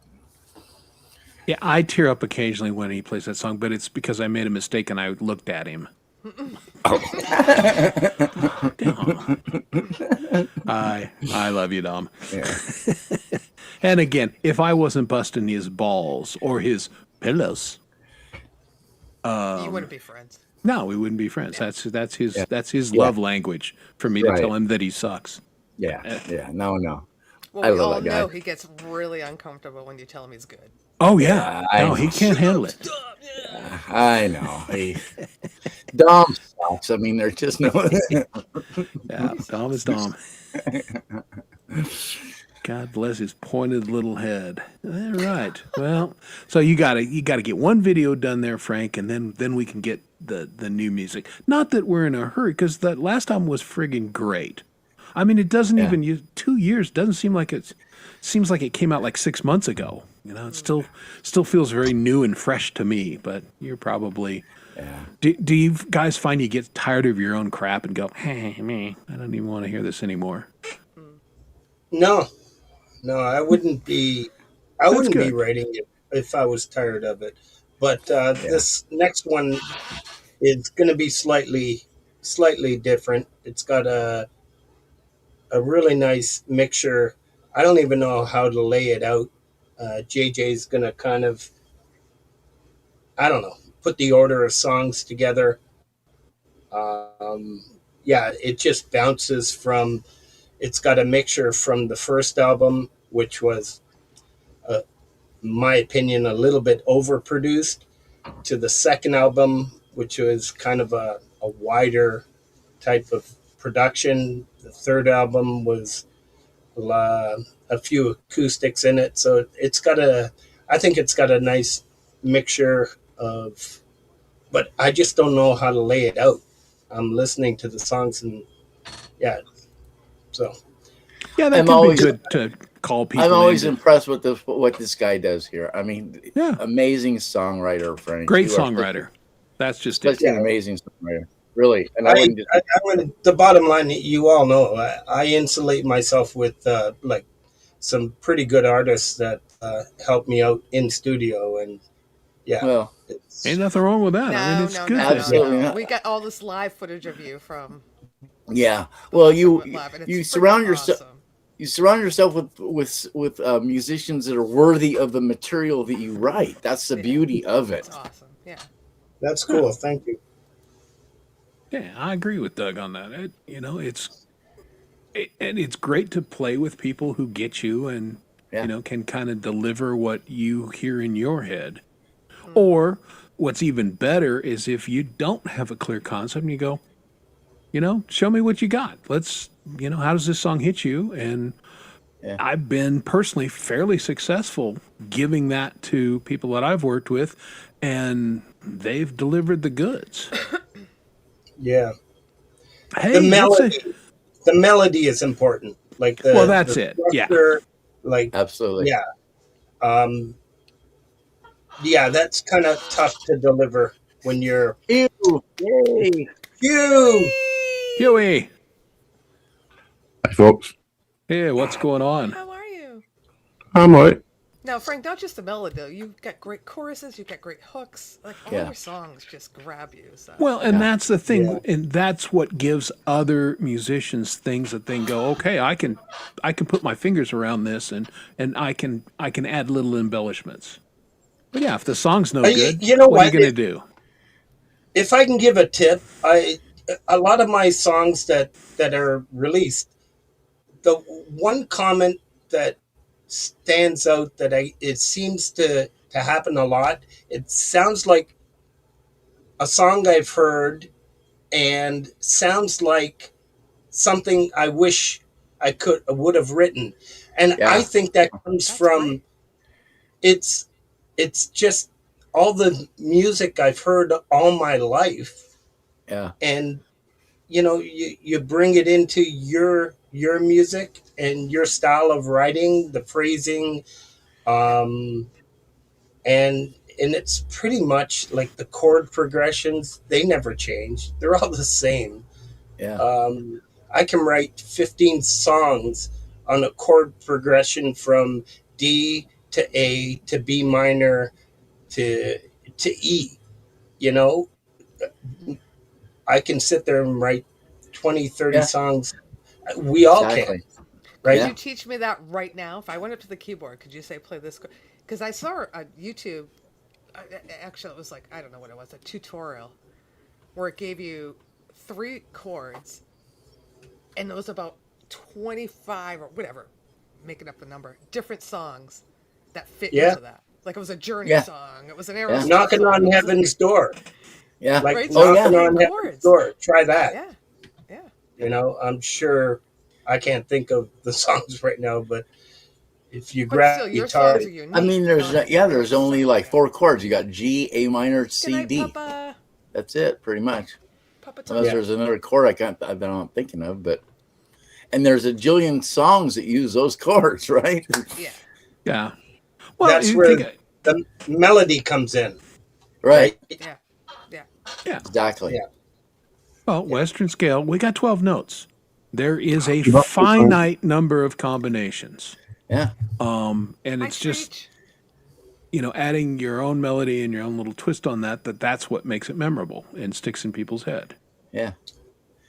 You take those same chords as in heaven, knocking on heaven's door, and go and rearrange them and play it a little bit different and go dun dun dun dun dun dun dun dun dun dun dun dun dun dun dun dun dun, and you're suddenly playing a 1950s famous melody that a million songs had, that were Yeah. C, A minor, F, G thing, it's like everybody knows that thing, and so And we And talked that's about, funny you say that, because on this album, all of the sudden I found the F chord, which in the first 3 albums, I don't even think I've touched an F chord.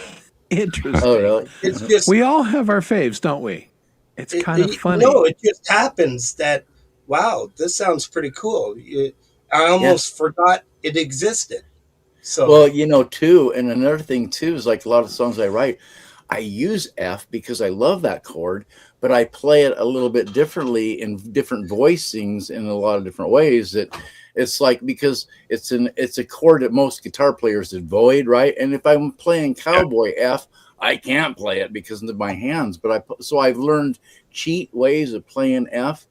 And I've learned some pretty cool voicings along the way. And so it's like, that's what has become one of my favorite chords to play as a result. Yeah, the first position of playing an F chord, it's not natural for your wrist because you're turning your wrist too much. Right. That's why a lot of people avoid it so much. Yeah. Well, and it's clear down at the nut, and so you got this, if you're barring it, it's like, man, that's a lot of work, I mean, it's a lot of holding pressure right against that nut, and so it's, Most that sensible in the whole thing. transition is challenging. Yeah. And you got to For be me- careful holding pressure against the nut. right.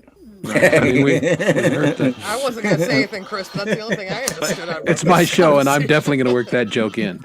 Where's Coldy? Coldy, it's gear talk again. I'm out of here. Isn't it time for the penis section right now? But we all have our things. We talked about pet peeves last, the word obsessed. I'm obsessed. I hate that. Yeah, yeah, But I'm obsessed with A minor.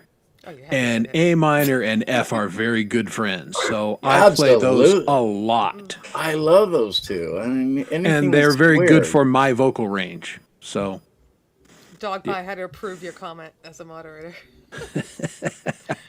YouTube is I such a love wuss. chords that have got like the big C chord, putting your pinky on the G string and then lifting your index finger off. Oh, yeah. Gives you God. open I'm chord. getting hot, Hugh. Yeah. Stop it. See, I'm starting to learn to be able to. I'm Stop starting putting to your learn to pinky be on able the to. G string. I'm to be able to do that again. I used to not be able to do that for the longest time because my pinky was out of commission. I'm starting to be able to play my pinky again, Cool. so it's kind of Awesome. nice. Yeah, Wow. absolutely. Are But your yeah, I nails know that. painted to I know what you're stuff? saying. You. Yeah. Oogie, Yeah. are your nails painted? Uh, I didn't see any black. Yeah. no, he's clear. no, but they're going to be painted soon again. So Do you want to see what I got today? yeah. Oh, Well, of course you did. oh yeah. Oh yeah. It's Got not it. green. Oh. It's not green though. I decided to go blue because blue with polka dot. Did I'm you going do to that Miami yourself? next week. Did you do that yourself? No. No. What's it like? She's got a gal. Got I a had to get nail light blue tick. for the dolphins. But I thought those are so cool. She did like a little glowy thing on them. Oh yeah. Yeah. All right. See, we could Only on this show can we transition from, chord formations to check out my nails. Yeah. I had to get into the conversation that's what we at do. some point. They are related, however, because They certainly are. I mean, if they weren't related, I wouldn't have black nails sometimes, so yeah. Yeah, I guess it means I'm still relatively healthy because I have to clip my fingernails a couple times a week. Oh yeah, because they just grow. And I clip and I file and I paint and I don't file. I mean, come on. I absolutely do file. I have to because of the way I play. If I don't file, I'm going to tear them. And once I tear a fingernail and it gets underneath there, that finger is gone until it grows out. And so, no, I'm not not taking my chances because I use my nails when I play. Right? Yeah, I file my on this thumb hand and my index finger nail as well. Yeah. You cut off part of 3 fingers? Yeah, that's You're so crazy. good at it, Madge. Not on purpose, I bet, Frank. Okay.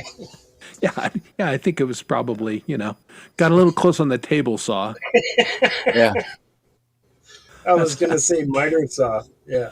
Yeah, well, that was when I was rehabbing the interior of the house, which I know you're still working on, Frank. My wife would be careful with the saw.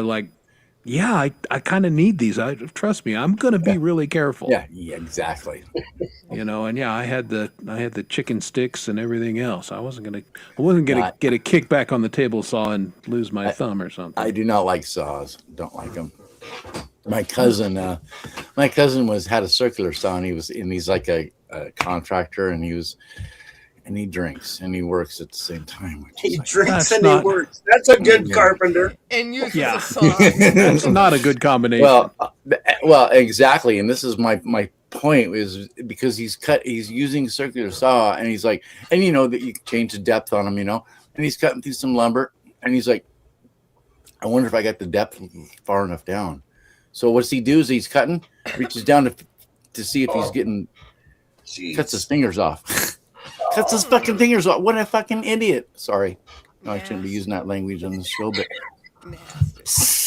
Dude, we're not opposed to it. We're just I'm personally trying to cut down on that. Right. But I mean, it almost calls for that because it's like, what an idiot. I mean, well, who operates heavy equipment, drinks, and starts operating saws? Certainly no musician in their right mind would ever do that. You would think not, but I mean, I almost need How's to it be going, Ray tranquilized Pierce? just to use a saw, so it's like, yeah. Hey, can we sing Happy Birthday to Frank real quick? Yeah, we certainly can. Can we put reverb on for Man, it? it's over. Can we? No, we got 10 minutes. We don't need it's not over here. That's not over till we say it's over. It's right. Okay. Was it over when the Germans bombed Pearl Harbor? Let's do it. No. Right. Okay, you win. On 3. On 1, 2, 3. Happy birthday to Frank. Happy birthday to Frank. Happy birthday, dear Frank Tirzo. Happy birthday to you. And many more. Hey. Yay. Happy birthday there, Love you Frank. guys. Happy birthday, How can Frank. you not love? How can you not love this community? I swear it. I must have had about 6 messages today from family, aside from my kids, and about 50 messages at least from the community. Like, how can you not call this family? And I have one special message for you too, and it was to tell Frank Trezzo happy birthday. Guess who that message is? Trezzo. Yeah. I think I know where that came from. Frank Terezzo. Oh, Frank, we were having a fun time in our Facebook chat room. Everybody's ragging on you like, we can't even post his timeline. What a fucking asshole. Chris, you're like, Why? My gift is Because you have it shut off that people can't post on your Yeah, you Facebook can't, page. nobody can post your boat. So what did you say, Chris? Yeah, I just said, yeah, my gift's right there next to my greeting on your Facebook page. Yeah, nothing. So we all had to send you personal messages or post it on our own page. I saw Jay did it. Saw Gary did it. Saw a few people did it. But anyhow, happy birthday. Thank you. I appreciate it. And you Love gave me an guys. awesome birthday last year. And me and Hugh had an awesome birthday on my channel last year. So it goes around, comes around. Birthdays are good. Yeah, I had the best birthday ever last year. That's Did ya? so sweet, Hugh. I Yeah, had that so was a much lot fun of doing fun. that for you. It was big fun. Yeah. That was great. All the people that came out to like send you a video or come up and And leave we a s- message. yeah. It's just amazing. Yeah. Sorry, I got to announce. We set up a pole vault for May 4th. A birthday for Oh. Cole? No, for Post? and Sunshine Archer for the pulse. Cool. Oh, for the post. Oh, I thought Okay, you well, said that's birthday very party. cool because, I mean, we that's super fun. certainly, Pole Vault is not on There's YouTube Gary. often Hi, B. enough. I don't think. Yeah, I never see pole vault. I miss him. Yeah, I mean, you see him every once in a great while.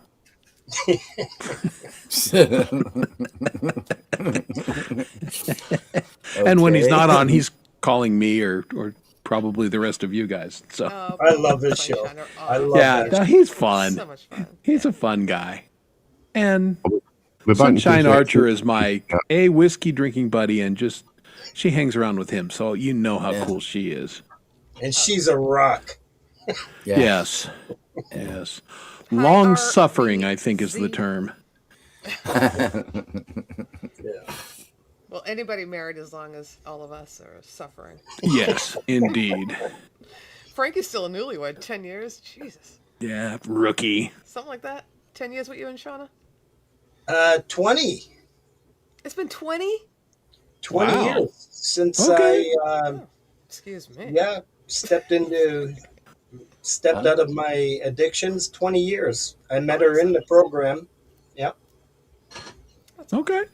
Been And 20 years is like, that's a good start. We like that. Third time's a charm. Yeah. Oh, you're I so must just be lazy. I'm still on number one. No, that's good. Come on, slacker. Come on, slacker. Well, what am I going to do at this point? Like, yeah, I'm out of here because I can do better. No, Stop. no effing way. Yeah. No. Too funny.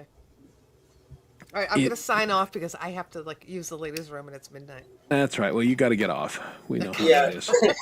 All right. Well, tell everybody give us a teaser. What's on your show tomorrow? Oh, they all know, but thank you so much, Chris. Tomorrow night, Friday night hang, we're doing a St. Patty's Day hang. Celebrating you guys. We'll do some little gimmicky things. We'll do some music, of course. Get a backing track. Hugh, I hope you can play. I so do. I need to do some last minute Do it. stuff. All right. Or just come on live, but I hope you guys come on if you can. I know. I'll come on live. I'll play a Pogue song and get you whacked. Oh, and I have I have a song of yours saved already, Chris, to play. But I would love to play live. So tonight I've been working on a song with a bunch of us that are doing a song that's just getting mixed. But I also am singing a song with Brad, so I did that tonight. Nice. It's been crazy. It's been crazy tonight. That's good. Yeah. Good. So Well, Connie Olingus out. Oh, I just now noticed your name. we'll Yeah. see okay. ya. Yeah, thanks. Pat. Oh, I haven't noticed anybody. Okay. Pat I McGroin. Yeah. Boogie McDo- yeah, Hugh didn't change his. Frankie didn't change his. I did. Hey, I happy guess I birthday, did notice. guys. I guess I did notice yours because I changed mine. That's right. You changed it now, My Deborah. name is Blocking the Cat. Oh, we don't. Felix blocked. Oh yeah. Poor All Felix. right, I'll see you guys tomorrow night. All right. We'll Okay. see you, Connie. Thank you. Ciao. All right. Bye, everybody in the chat. Ciao, See ya. everybody. See you, Frank, great to see you. Happy birthday, brother. All right. Take care. All Thanks right. Be for well. having me on, man. Of Really. course. Always great to see you. You're always welcome here, Frank, if you're awake. I'm awake now. All right. Yes. All right. Thank you, Dougie. Take care of you. Happy birthday, Frank. See you, my man. Later. All right. And there he goes, the birthday boy. Now we're a Genesis album, and then there were 3. Yeah, and then Yeah. there were 3. All And right, I'm that- going to do a quick check. We are mere 3 minutes out from Mountain Man's premiere, and we're going to do the road trip. Cool. So I'm going to keep an eye on it and everything. But for those of you who just joined us, this is Chris and Friends. I'm Chris. These are some of my friends. And there were 2 of my friends that were just here, Lori and Frank. And you never know who else might show up. Coldy made an appearance late last week. That could happen again. You never know. But we will be heading over to Mountain Man's here in just a minute or so. And there's Lori and the Friday Link, courtesy of DJ Big Red, who is Frank's partner in crime every Monday on The Pulse. He's a behind-the-scenes kind of guy. Unlike Doug, who's a behind-the-bushes kind of guy. All right, that was not... Sorry. I had to pick one of you, and I just... I'm a good one always. All right, yeah, I appreciate you guys. But yeah, when we'll check out Mountain Man here in a minute, and when we come back, then we'll spend a little more time talking about the creative process and deadlines and holidays and all of that good stuff. So I'm going to fire this up, and I think I'll keep us on screen, but we will mute up when we get to his premiere. And he's going to be doing, and I'm playing other stuff tonight, so I'm not worried about getting a copyright claim because I'm not monetized. I don't give a shit. But I'm going to say hello, And I'm Mountain going to Man. take a trip to the restroom real quick. Mountain Man. And he is going to premiere in 60 seconds. So here we are. I'm not going to mute myself. We'll just wait for that to come on. But going to play a little Doobie Brothers. I'm a big Doobie Brothers fan. How about you? You? Absolutely love the Doobie Brothers, yeah. Yeah, there's a lot of good music. Oh, yeah. Indeed.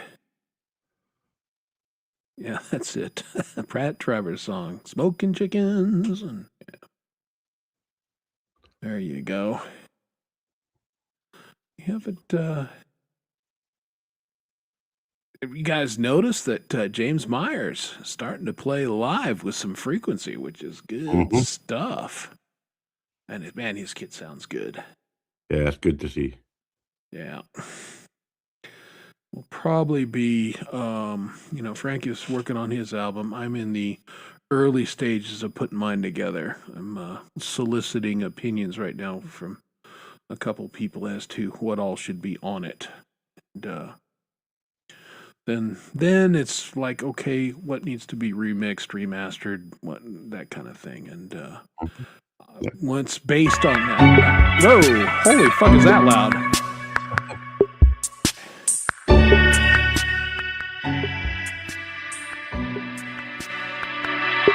Yikes.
Built me a raft and it's ready for floating.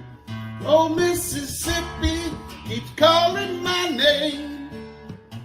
Catfish are jumping, that paddle wheel thumping.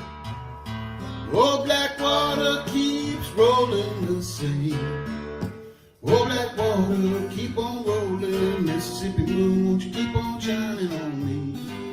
Keep on rolling, Mississippi moon, won't you keep on shining on me? Keep on rolling, Mississippi moon, won't you keep on shining on me? Yeah, keep on shining your light. Everything, pretty mama, gonna make everything alright. And I ain't in no hurries, 'cause I ain't got no worries at all.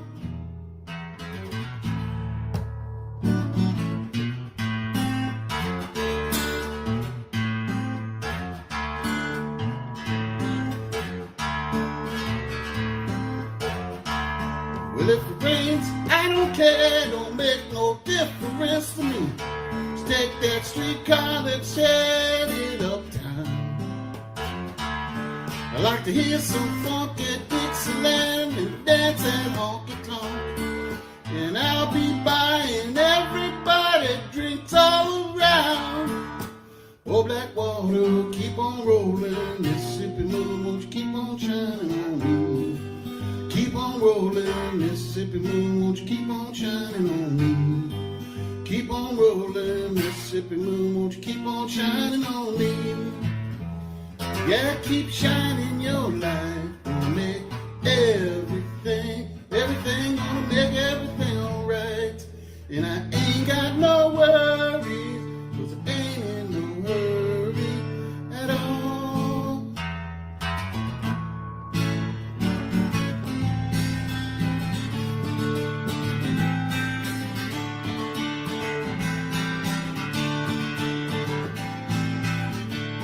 I like to hear some funky Dixieland, pretty mama, come take me by the hand, take me by the hand, pretty mama, dance with your daddy all night long. Like to hear some funky Dixieland, pretty mama, come take me by the hand, take me by the hand, pretty mama, dance with your daddy all night long. To hear some funky Dixieland, pretty mama, come take me by the hand.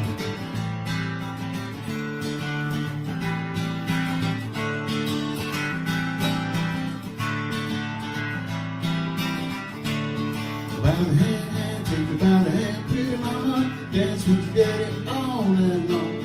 Here's some funky Dixieland, pretty mama, gonna take me by the hand, take me by the hand, pretty mama, dance with your daddy all night long. Here's some funky Dixieland, pretty mama, gonna take me by the hand.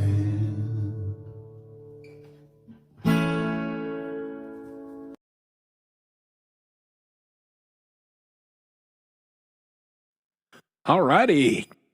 Good job, Mountain Man. That was good, man. That was good. That was fun. I don't know that we've ever done that before, gone on for somebody's premiere, so glad. That's glad pretty to hear cool. That. That was fun. Yeah, I like that dude. Yeah, you did that pretty smooth there, Chris. It was a pretty good job. After 2 years, I'm actually starting to learn how to do this. You know? Yeah. I'm slow, but I can be taught. Can't go wrong with the Doobie Brothers. No, indeed. Ow. And while we were doing that, hey, everybody say hi to James Myers. And unmute yourself, James. Hey, Hello. How are you? I'm doing good. How you doing? Doing good. And got my boys here. Yeah. The boys are back in town. The boys are back in town. Spread the word around. I almost want to grab my guitar and start playing it. Yeah, I'll do the high part. How you doing there, James? Pretty good, pretty good. Just watching your show, taking a little break. Been mixing and stuff all day, and yeah, so here we are.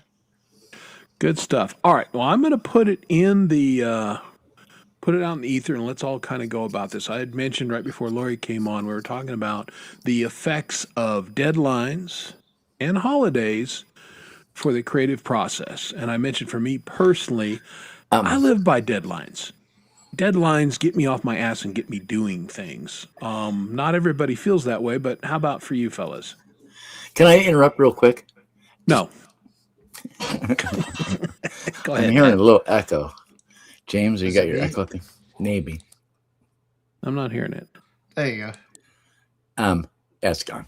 I want just one little thing is the mystery movie thing on NBC was actually on Sunday night. It was McMillan and wife, McLeod and Columbo, and at one time there was Ramsey too, but Ramsey was short-lived and died. It was Richard Boone played Ramsey. Right. No, I remember, and I liked that show. Yeah. So was- but it was Sunday night. It wasn't Tuesday. So I was right the first time. you were right the first time. Wow. Anyway, I just had to clarify. I was like, wait a minute, that's not right. It was Sunday night. So yeah, I checked and verified and checked. Yeah. Wow. So wait a minute. The dog paw was wrong? There was a thing on Wednesday That's got to be the first time ever. ever. I wasn't trying to make anybody wrong or anything. I just had to check. Again, we're talking about stuff that at the end of the day doesn't really matter, but we all basically remembered the same thing. So yeah, there you go. There was a different show that came on, and there was some, and I know. recognized the names and stuff, but it was a different kind of thing and really close, very close to it. But Yeah, no. Dog Anyway, Pop on to- did post that. yeah, But we're just busting chops because that's what we do here. And you're very welcome, Mountain Man. We enjoyed doing that. So yeah, that was good. Yeah. all fun stuff. All right, now to the task at hand. Doug, deadlines, yay, nay? I like deadlines. Yeah. Okay. They feel like they help you and you can work to a If I deadline.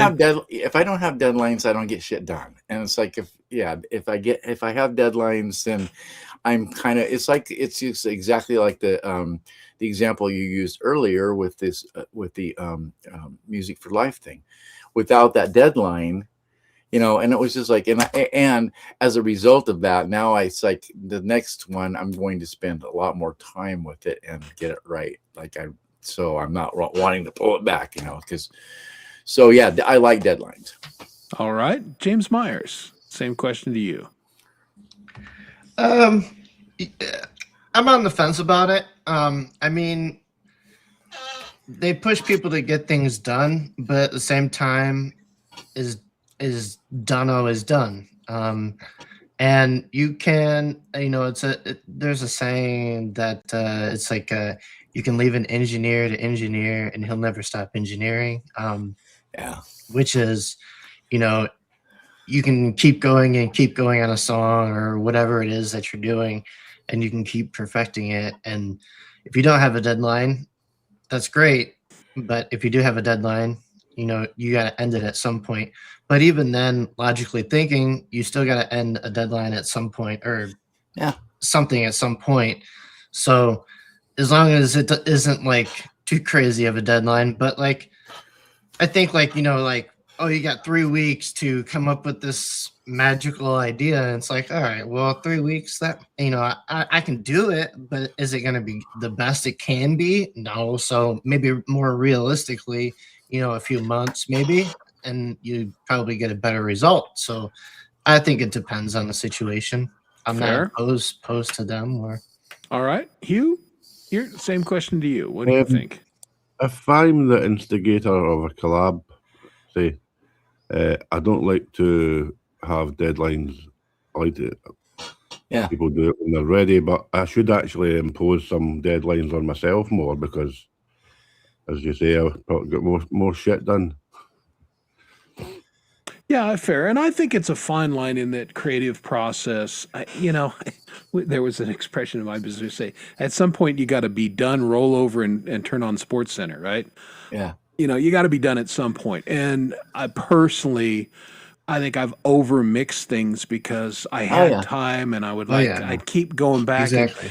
And then I'd listen because I say versions, and then I'd go back and listen to the original version and go, I've done nothing but fuck this thing up for 3 weeks. I should have just left it the way it was because it was better. But the converse is also true. When you have a hard deadline, say Music for Life and everything, well, it's got to be as good as you can make it at that time Right. to get it on. And then sometimes when you hear it back, go, I wish I'd done this a little different. I Right. wish I'd had a little more time. I could have done this. Right. And you always hear the little things that maybe you could. But to that, it's like, I think that's where I kind of think, well, if I would have, so now it's like I need to adjust my timeline a little bit and do some different things. But to what James was pointing out earlier, and this is what came to my mind, was like, right now it's like, yeah, you have to set deadlines and so forth for certain things and so forth. But for me, it's like I'm kind of learning the process of doing increments as far as like deadlines. Like right now, I've written this song, and I'm going to present it tomorrow. Probably, I'm definitely going to present it on G's this weekend. But I've written this song. I've done it privately for a couple people, and I'm still kind of teetering a little bit with the lyrics. I've almost got the lyrics, but there's a like bridge section I'm not quite honed in on as far as like the melody, the singing part of it, But I'm getting it more and more refined. But I've decided what I want to do is I want to get this thing really to where I know how the song goes and I can do it live.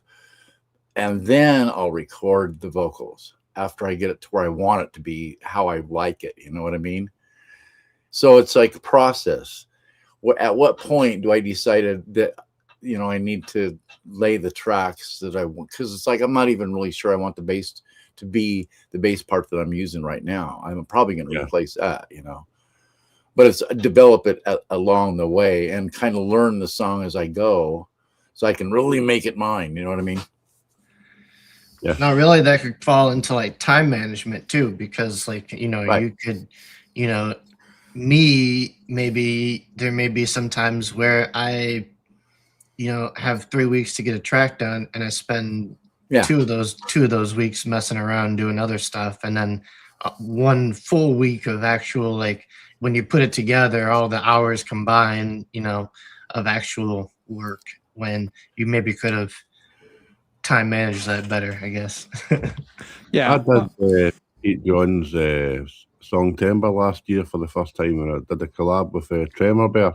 Oh, yeah. Having a deadline for that, I think I did up my game with the guitar playing because I was really happy with what I came up with. Yeah, it was nice. I remember that. Yeah. Zoned in on it. So, yeah, I think it does force you to be a little more refined and be a little more strategic, and not just, hope I come up with something good. It's like, all right, well, I've got X amount of time here, and I need to get to the finish line. And I think, well, of course, back in the day, our favorite rock bands, they would go into the studio, and it was time based. Time was money. Right. And they had to, the record company says your album is coming out in June of this year. Get it done. Yeah. And so they had to write to a deadline. Right. And, that's not all bad. Yeah. One thing that James pointed out that kind of made me think, it was where he says, well, it's a couple of days that go by and then he does the work, Well, the one thing that I notice that I do a lot of times is, there might be 2 days that go by, but the 2 days that go by, it's going in my mind. There's things happening in my mind that I'm making the song, even though I'm not playing it or doing anything. It's like it's fermenting. Mm-hmm. Well, that's part of the process. There's no question about it. I definitely do that, where I will write something and I'll commit the melody, but I don't record it right away because, it's in I play it a bunch of times and it kind of turns in my head, and I'm kind of trying to refine the lyrics at the same time, and then, hit record, and there we are.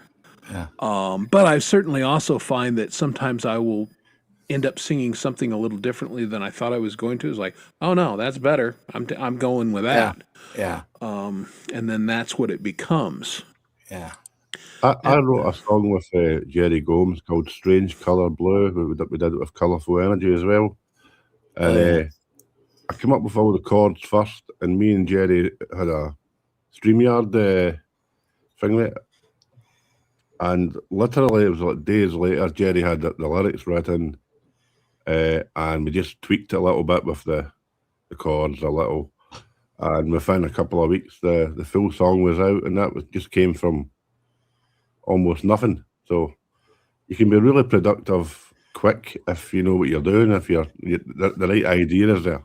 Yeah, I definitely agree with that. That was one of the things that Jade said when she was talking about this, that, it can take years to write a song. Well, maybe it can, and that's fine. Yeah. But that we shouldn't discount that capturing lightning in a bottle. Again, for me personally, I don't labor over songs. I have maybe an idea, and some of the ideas or the lyric fragments can kick around for a bit. But when I get going, then that's usually it. And it's done within 2 or 3 days because it just all falls together. Yeah. And again, everybody's different. Everybody's process is a little different, but that personally works for me. I've never had much success laboring over a song for months I can't imagine having a song kicking around for years that I didn't finish, but that's me. I've got something that I don't know if it's not been around for years, but it's been around for a little while, and I can't forget it. And I'm kind of introducing it to people privately because it's so really good that it's like, is this a song? And everybody play it too. It's like, it sounds like a song. Yeah, it sounds like something I've heard before. It sounds like so and so. And it's like, it's not.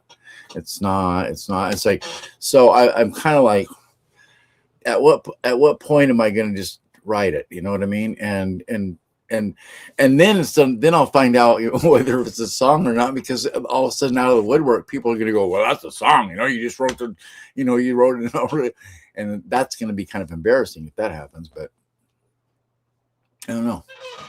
Yeah, I mean, it could happen, but chances are but I think Frank said it really well earlier. We've all absorbed all this music we've listened to for all these years. And so there are elements that we've absorbed that maybe come out, but we're not stealing from anybody. It's just. But the thing about this thing is this melody can bring me to tears. That's the part and that's why I'm kind of, reluctant to even share it, because this thing is that's how powerful. When I start doing the melody to it, I start crying, and I start singing this melody. So it's like, it's kind of Celtic is what it is. To me, it's like Celtic and it's old, but everybody I played it to doesn't hear it that way. And I'm going, really? You don't? Yeah, I'd be curious to hear it. I think as well, because the tune that goes Wild Mountain Time. It's an old traditional tune. I literally could feel like crying whenever that gets played. Oh, I tried to do it. I did an instrumental version of it, but it wasn't very good. I'd like to redo it again. Yeah, but that's a beautiful song. No, there's 2 songs that I love, and I would love to play live. Can't do it for that reason, because they hit me in a place that, I can't do it.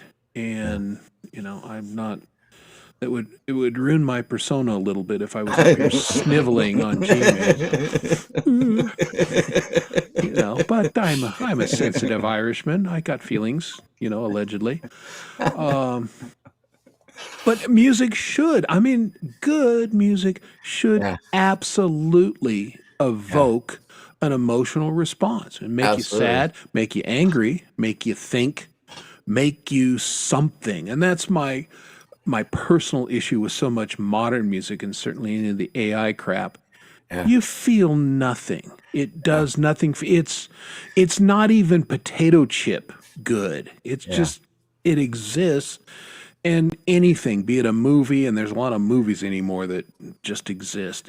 A lot of art it's there, and it doesn't do anything for you, and so it will never stand the test of time. There are 4 artists, and there are probably more than that, but there are 4 artists I can think of right off the top of my head in this community that have listened to their music, especially certain songs, and I get tears. I mean, they start flowing, and Frank is one, Frank Turzo. That's why I say he's such a great songwriter. I mean, his songs are, incredible. Brad Example,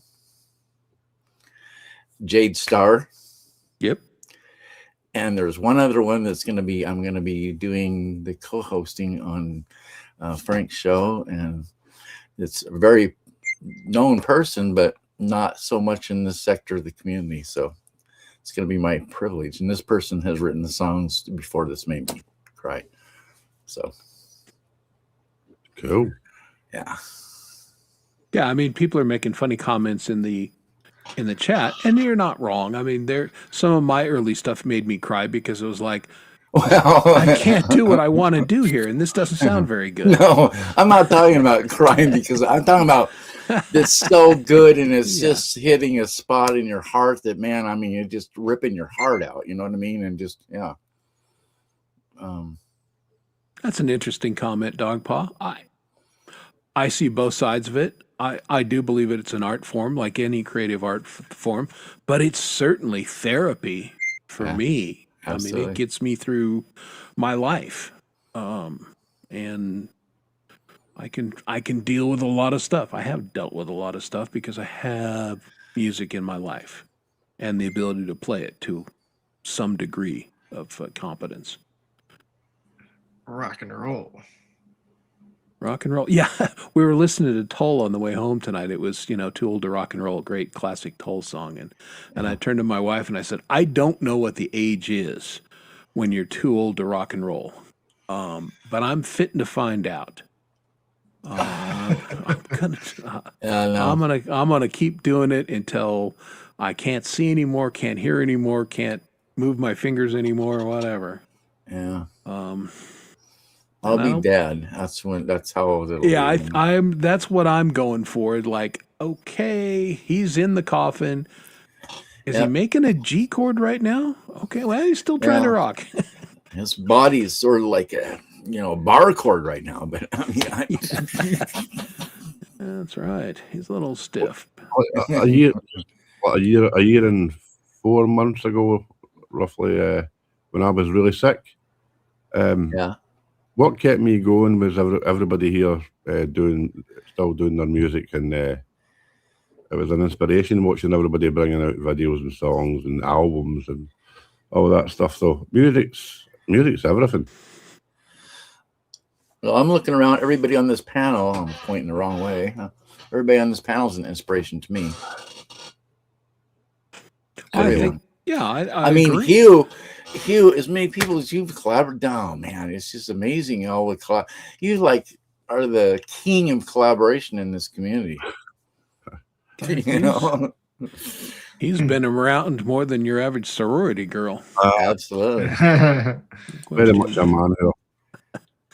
Yeah, it's great. And for a good reason. I mean, it's like, there's a reason for that. It's great player, just a great player. And I've heard you sing too, and you can do that as well. Yeah. Oh, I'm driven. He's a talented lad. There's no doubt about it. Very much so. Yes, so. And of course, James is rising. He's like cream rising to the top right now. Yeah, it's been pretty amazing watching that. And of course, Chris, you've been kind of a pillar for a long time in this community. Yeah, I'm just outliving people. Well, how I succeed in life. Just everybody else dies. I'm the last guy around. You kind of forget who you're talking to, aren't you? Yeah, I am. Yeah. Well, it's just again for me because I'm mostly an extroverted personality. I draw energy from people. So being in the community and doing chatting with you guys live on the air and behind the scenes and everything, I draw a tremendous amount of energy from that. That's what gets me up. Yeah, absolutely. Other people may be more introverted and they can only do so much interaction with people and then they got to pull back a little bit. And, again, everybody's different. Yeah. Well, we all talk outside the show too. I mean, every day. So, Yeah, that's true. We do. And not for nothing. I have a couple very long-term friends from my business relationships, but man, all my good friendships and my vital friendships right now are in the music community. Yeah. That's where I spend my time and my energy, and people that I really have gotten to know well and give a shit about them. And, I think they care about me. And, it's Yeah. what relationship should be. Yeah. Same here. Yeah. Yeah, you definitely get the sense that people care about each other in this community. I mean, I definitely care about people in this community, and when I hear somebody's not doing so well, it's upsetting for me. I know that. I Yeah. worry about for worry sure. about people, and it's like, it's just part of a family that we've kind of got, and that's what music does. I mean, that's the beauty of music, the power of music. Yep. Yeah, indeed. And the good thing about kind of where we're at, because I love history, and I share band history on the show fairly often and everything. But that's you're a band of brothers, and you went through the wars together and you're tight, but that same thing can really drive you apart in a lot of ways. And we do have that little bit of distance that we can have a really good relationship, but we're not living on top of one another in a stinky van, going across the Midwest or something. Yeah, well, we all did that when we were kids. So yeah, we did that. Been there, done that. Yeah, and now we don't smell as good. So I mean, yeah. Well, I smell terrific because well, I do too. I but shower every don't wanna day brag. with Irish Spring. I really do. I love Irish Spring. I always have. Yeah, I use Irish Spring too, and then I use Polo and different things. So I'm always smelling pretty dandy myself. So yeah. Yeah. Well, it's important. On the internet, our smells are very important. And I use certain shampoos. So I mean, Well, obviously, that's why I'm never going to work with you, because I don't want the hair competition, Doug. I mean, I got a little bit of ego in it, I don't want to have somebody with better hair than me in my stuff. I'm just. Yeah, well, if you saw how frizzy this shit is, it's like I've been sitting there thinking I got to do something with this crap, man. It's like, I mean, Leela, I hide it from Leela when we were on screen together, because it's like, especially if it's private, because it's like she's gonna go, aren't you need to do this, and she starts telling me, it's like, so I've tried to do what she tells me to do, but my vision is so bad. It's like, I'm going to take a big chunk out of my hair if I do that. It's like, no, I'm not going to. So no. Yeah. Probably going to have to get some professional help at some point. Now, my way back, and I mean, we're talking before I met my wife and everything, my roommate was a hairdresser. And she would always say, oh, I'd like to do this to your hair and another thing. And finally just said, look, I got to be honest with you. Your hair's fucking terrible. And all your hairdresser's hair is terrible because you're always screwing with it. Yeah. I want nothing to do with it. I mean, and that was back when it was long like it is now. And I'm like, no, I'm not going to let you. I've told the story that I'd let my girlfriend talk me into getting the perm my freshman year in college. What a fucking mistake. That was horrible. I looked like a blonde Q-tip for 9 months. Yeah, I remember that comparison before. It was horrible. Yeah. So, yeah, I mean, ladies have wonderful hair and everything, but what they do doesn't necessarily translate to us as men.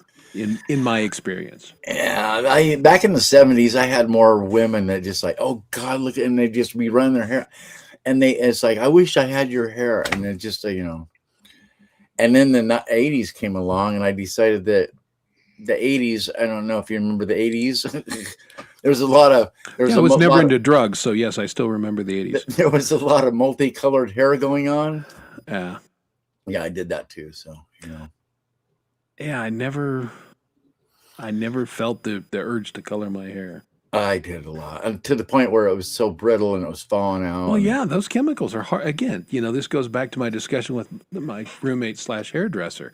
Yeah, she would put all these colors and do all this stuff, and her hair was really not in good shape. And it was, No, my hair was I'd just find no. clumps of it sometimes around the condo there, and like, wow, what are we doing? Yeah, it was just falling out big time. Yeah. My hair went white when I was something like 19. Oh yeah. Yeah, from dark brown to white almost overnight. I don't know why. Well, no, that's a very genetic thing. Wow. In my family, especially on my father's side, they were all, white haired from the time they were, 17, 18 on. My father was the only one that wasn't, the only one. And his hair didn't actually turn gray until he was in his late 60s, early 70s. And of course, my hair's from my mom's side. And my mother at 85 still could do a shampoo commercial. It's ridiculous. Yeah. I've always been platinum blonde, so I don't. Yeah, my beard used to have less white in it. I will say that. That's But, No, but he was balking. I was like, really? You believe that shit? No, this is not. Yeah. What you're saying, Dougie? That's not your real hair color? It No is. way. It is my real hair color. Yeah. Okay. I tell you, this is Now. for sure. Now, yeah.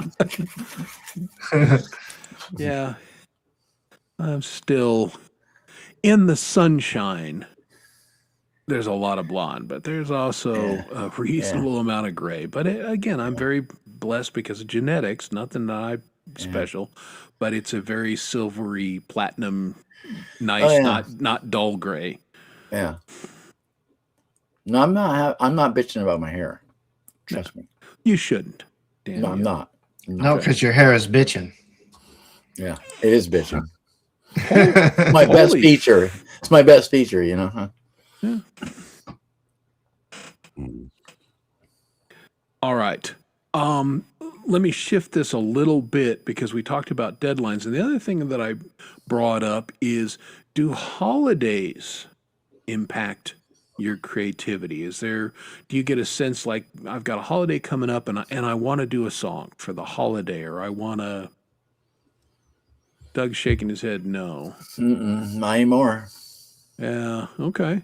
Well, I can point down to James, who before Christmas pitched a song I'd never heard. And even though I was a fan of this group and everything, he goes, "Hey, what do you think of this?" And I'm like, I love it. And for Christmas, yeah, let's do it. Because I really do enjoy doing holiday songs, as evidenced by Holiday gore. Yeah, well, that one was so much fun because it was so, it was holiday, but it was twisted and it was sarcastic, and it checked a lot of my personal boxes, and I was so glad he suggested it, and he pulled together, talk about running a collaboration. Again, we had a deadline because Christmas was coming, and he pulled all the elements together, and people got their parts in and realized that, James needed time to mix and all that other kind of stuff and do the video. And it was a kick-ass video. But I was a big fan of, again, deadlines, and the holiday things. Sometimes I find them personally inspiring. Yeah. I can see that. And I was going to ask you now, have you ever done any specific holiday songs? And I got on your channel briefly today because I was going to try and pull some holiday songs from the community, and I just didn't have time enough to go deep enough in your catalog. Same with Lori's. Lori has so many friggin' songs on there. I didn't find a specific holiday one. You asking me? Yes. Holiday songs. I've done a few with Lori. Yeah. That Christmas one, a few of them. Yeah, we did a Christmas one a year ago. Old Bing Crosby song. On the bench, yeah. Other ones, I think. I'm sure there's quite a few. I just can't remember at the moment. Well, that's where I was at because I knew you guys as a collab had done a couple, but I couldn't lay my hands on one. Yeah. I had 30 minutes to try and find one. And Yeah, The but last one I did was it's beginning to look a lot like Christmas. Laurie and I did that, and that was the last thing I did before I get sick. It was literally 2 days later I was in the hospital. oh, In the video, I looked like a mess. So, but it's a great memory because when I look back now, it was great. I could still do something at the time with Laurie. So yeah. it is a great memory. yeah, Yeah, trying to find stuff in Laurie's catalog is pretty hard anyway, because it's so huge that, good luck. You got a little time here, yeah, it's fun to kind of go through just to see, all of what she's done and all the people she's worked with. Yeah. Yes. Well, one So of these days Christmas. Go ahead. I was just gonna say one of these days I hope to work with her, but go ahead, James. I didn't mean to interrupt. Me either. Christmas with the Devil. That was that was literally, I found it a week before Christmas. So up to the 25th, that was like 5 days there that we had to do that. So everybody got their parts in and everything back to me. So as far as like holiday deadlines and stuff, I mean, it depends on what you're doing, and I guess they can play a role, especially if you're doing like YouTube stuff and you're doing holiday stuff. But if it's just like music in general, then I don't think that really plays a role in the holiday aspect of other music that you might be doing that may not be holiday material or anything like that. But yeah, that was a lot of fun. And playlists are great. If you go to people's channels, you can go to their playlists, and like me, at least, I have like Christmas, Halloween. Oh, okay. I do as well. I've got a Christmas playlist for sure. Yeah. Yeah, I've never done that with Laurie's, so maybe she does too. So she probably does. I mean, yeah, you never know. What people have tucked on their playlist. But yeah, it is always kind of fun to snoop a little bit and say, what are these people into? Yeah, well, half the time I'm just stumbling around like, Yeah. because I don't know what I'm doing. That's the problem, So I'm not like one of these, like, I'm not like James that can just whip around all this shit and know exactly what's going on. I mean, well, I did, and I've been threatening for 3 years to do a Christmas song specific, because I really do like Christmas music, and do a Christmas song specific album, EP or something. anything. And it's a great idea, and I get all enthused about it, and I get music pulled together, and I think I want to do this, and then inevitably I look at the calendar and go, well, you fucked off. It's November. This ain't happening. Yeah. It's, I'm carving a turkey going, I can't put this together before Christmas. And so, I've want it 3 years in a row now. But yeah, with any kind of holiday thing, I think if I was, I don't think, I know, if I was invited in on some collaboration or something, then I would definitely be all over it and be done with the time frame. I mean, everything would be ka-chunk, ka-chunk, ka-chunk, no problem. It's out on time and everything. I wouldn't be the holdup, is what I'm saying. Yeah. I think most people that, at least that I've worked with, understand that, you got to get done at some point. And there's always exceptions. I mean, I don't have a particular, other than the holiday stuff, I don't have a particular timeline on thing. And, Hugh and I worked on one of my songs between the two of us almost a year. He waited on me, then I waited on him, then he waited on me. And but that was fine. We didn't have a time deadline or anything. And we just both had the attitude, it'll get done when it gets done. And it eventually got done. And we were happy with what we did, and, off we went. But yeah. Yeah, when it's just up to me, though, as far as getting something around the holiday, if it's just, good luck. I mean, I used to be a lot better than I am these days, but these days I'm kind of, whatever, unless it just magically just pops out and nothing flat. That's the whole thing.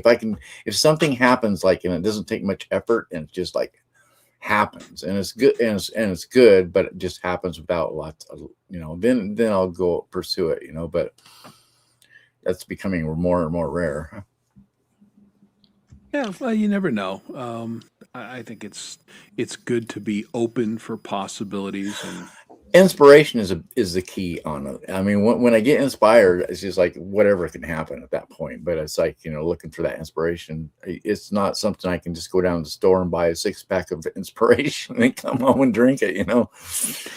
Well, that's kind of a tangent of why I brought up the deadlines and everything. Do you think you can manufacture inspiration or put yourself in a situation where you're more likely to be inspired? Yeah, I think the deadlines help that. Okay, fair enough. What other things do you guys find that put you in an inspired place or an inspired mindset? Some really good weed. That helps. Yeah.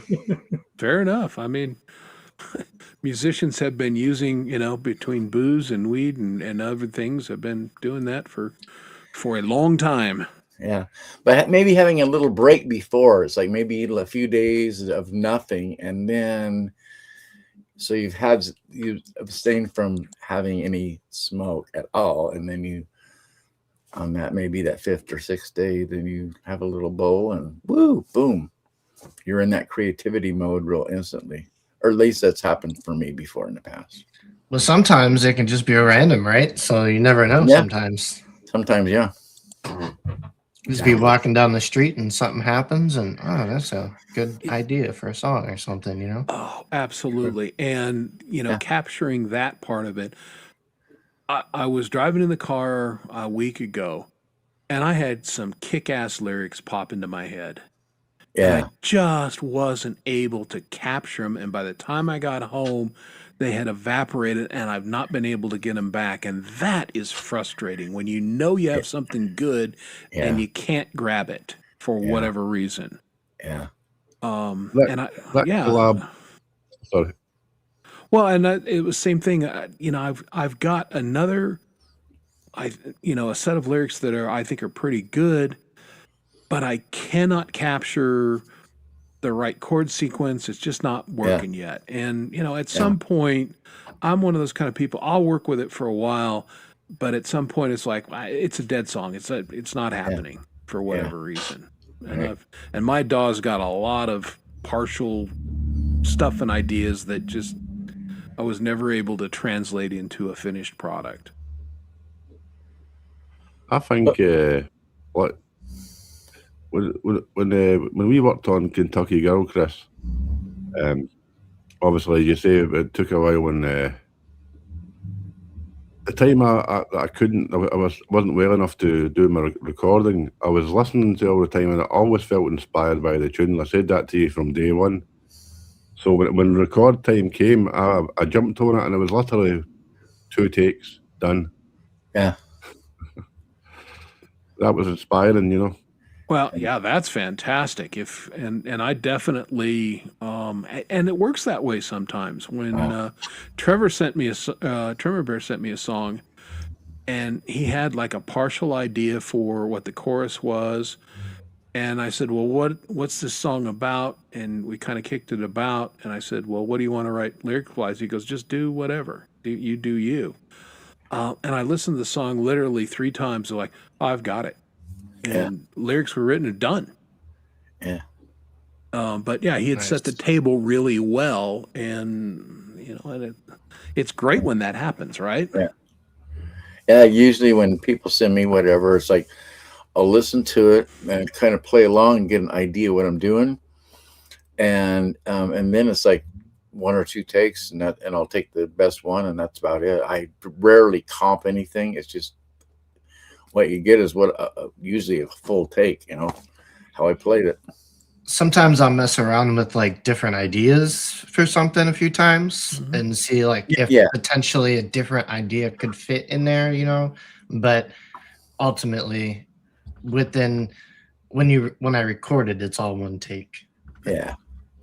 Yeah, oh yeah, I'll mess around and try different things to come up with but usually the parts I can start hearing the parts when I hear the music. I'll listen to the music by itself couple times maybe through just to kind of get an idea of what the feel is and and if there's lyrics, what the song's about and that kind of thing, and then kind of play into the mood of the song, you know, service the song, because that's what really kind of what it's all about. Yeah. Really.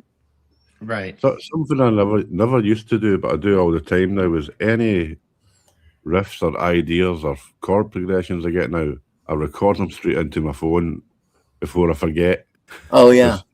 You get so many that come in, you go, oh, that sounds brilliant, and then 2 days later, what was that again? You know? Yeah, exactly. Yeah. Yeah, and I'm a big fan of that. And I never record anything on my phone in the DAW per se, because I work on the Mac. But I do use GarageBand on my phone and Memo to capture things. And unfortunately, I was in heavy traffic when I was having this great lyric idea. And I'm like, I cannot get out my phone and get to voice memo and do that crap and not get in an accident and die. So Yeah. it did not happen. But I mean, we all have great recording devices we carry around in our pockets to capture those ideas. Not me. I don't. Oh, well. I never carry my phone with me ever. If Because if I have my phone, I'm I've using- ruined too many phones. Ah, Oh yeah, I need something like that. Yeah, that'd be well, good. there you go. Yeah. I mean, you could get that, Dougie, but Yeah, that'd be. Or That just would, carry a phone. yeah. That's I kept having to replace phones every few days because they'd break and shit. You know, because they'd go in toilets or they'd land on the sidewalk or they'd do. that's impressive. It's not impressive to me because it was costing Yeah. me too much money. You know. Yeah. I'm So I gave up on the idea of mobility with my mobile phone. I usually keep it in my pocket, and I've never had. I have an iPhone 11, and I bought it when it first came out, so that's 16, 18, I don't know, somewhere. Yeah. Definitely more than 5 years ago. Oh, I've never. Yeah, I think mine is an iPhone SE. I mean, I've had Well, it for the phone I have now, I've had for a long time, but because I don't take it out of the house. But now it's Yeah. so old that it doesn't work right. So now I need to take it down to the store and get a new one to replace it. So The only iPhone I have ever had is the new one. yeah. oh Yeah. Once and he was finding out once you go Mac, you don't go back. yeah. I swore I'd never have an iPhone. I mean, my kids had iPhones and everything, and I just had an old flip phone which I adored. It wasn't even a smartphone, but the battery would last for literally 3-4 weeks. Never had to charge it. Never thought about it. It did what I needed to do. I could do basic texting, and I could call people, and they could call me. Well, when it finally crapped out, and I went to replace it, they just didn't make phones like that anymore. So it was like, Yeah. all right. And again, I'm a cheap bastard. I think we've established that many, many times. So the iPhone was this particular one was, one of their lower models, and it was a good price. It's like, all right, well, I guess I'll get this. And I got it. And like my kids said, once you're a Mac guy, for fuck's sakes. When you get an iPhone, you're going to love it. Well, they were right. And it works very well for me. And again, it's not a fancy iPhone by any stretch, but it does some nifty stuff, and I like it. Yeah, I've had Android iPhone or Android iPhones. I've had Android phones, and Dirty. the other one too. There's a couple different ones. Even the Blackberries and stuff like that. The old flip, Yeah. sidekicks and stuff like that. Oh yeah. And yeah, once I got the iPhone, I really liked it. I liked how it looks. I like the UI, the user interface, Oh, yeah. and I kind of stuck with it ever since. And I have nothing, against Macs, except for the fact that they can be expensive. But like I have an iPhone, and I have an iPad, and I really only use the iPad for connecting my camera when I'm recording a song, and I need to use the 4K version, which I can't pull into a stream. So I utilize my phone to dial in the with the Nikon app that it has for the iPad to focus the camera. But that's really all I use my iPad and iPhone stuff for. But I use PC for everything else. I knew you were a PC guy. Yeah. So kind of changing subject just a tiny bit. Hugh, I see you have a new Yamaha board mixer. I do, yeah, the AG08. Yeah, that looks pretty sweet. I read up on it. Still trying to set it up. I downloaded the drivers and stuff, but I feel a couple of little things to do before it's up and running properly. So I'm hoping to do that tomorrow. Cool. That'll be good. Very good. Yeah, I'm kind of looking forward to that. So I'm loving the layout of it. It looks so intuitive, and pretty much you can everything I've got I will have plugged into it, but will just be at a touch of a button, just faders and all that stuff just there. So I saw that, I was going, wow, that's going to be. I kind of want one of myself. Looks pretty cool. I was very lucky. I got it for a silly price, brand new open box. Yeah, and less than half price. Really? Yeah. Cool. Such a deal. Yeah. Cody's helping you set that up a little bit, right? Yeah, he's been giving me some tips. Cool. He still has wreck. Yeah, I think that's the board he wants. Yeah, he's buying one at the end of the month, I think. Is that right? Yeah. He says his board. His board's what tired. I got. Yeah. And I've got a new one. So around. mine's still, everything about it works great. So I'm happy. But what you got, Hugh, I was reading, like I said, I was reading up on it. I was like, wow, this is like a pretty cool setup. Like better than what I've got now for sure. Well, I'm digging it. I haven't even started using it yet, and I just keep looking at it, going, "This is going to be, the dog's bollocks," as I say. Yeah. Well, you're going to be probably performing on Gmaze before long. Hopefully, yeah. Yeah. Yeah, and do some streams of my own too, and that'll be cool. Play here and there, whatever. Yeah. Well, once you get the routing figured out, I will say, as a Mac guy, the internal sound routing in Macs is a pain in the ass. It once you get it set up, it's great and it's bulletproof, but getting it to recognize everything and pull it together, that audio manager in Mac is. And it was frustrating me to the point where that's where Dom and I both said, "Fuck this," and we got the Lander plugin, which basically just grabs all your shit and sends it out on the stream rather than trying to route it inside the Mac. Because it just, I wasn't getting everything in there that I wanted to get. And I went online and took all the tutorials and set it up perfectly. And, I think it was University of Texas tutorial. Still didn't work right. I was like, fuck this. So I guess the consensus is, regardless of which one you're using, you're going to have some sort of problem. Exactly. There's no magic bullet to this shit. Because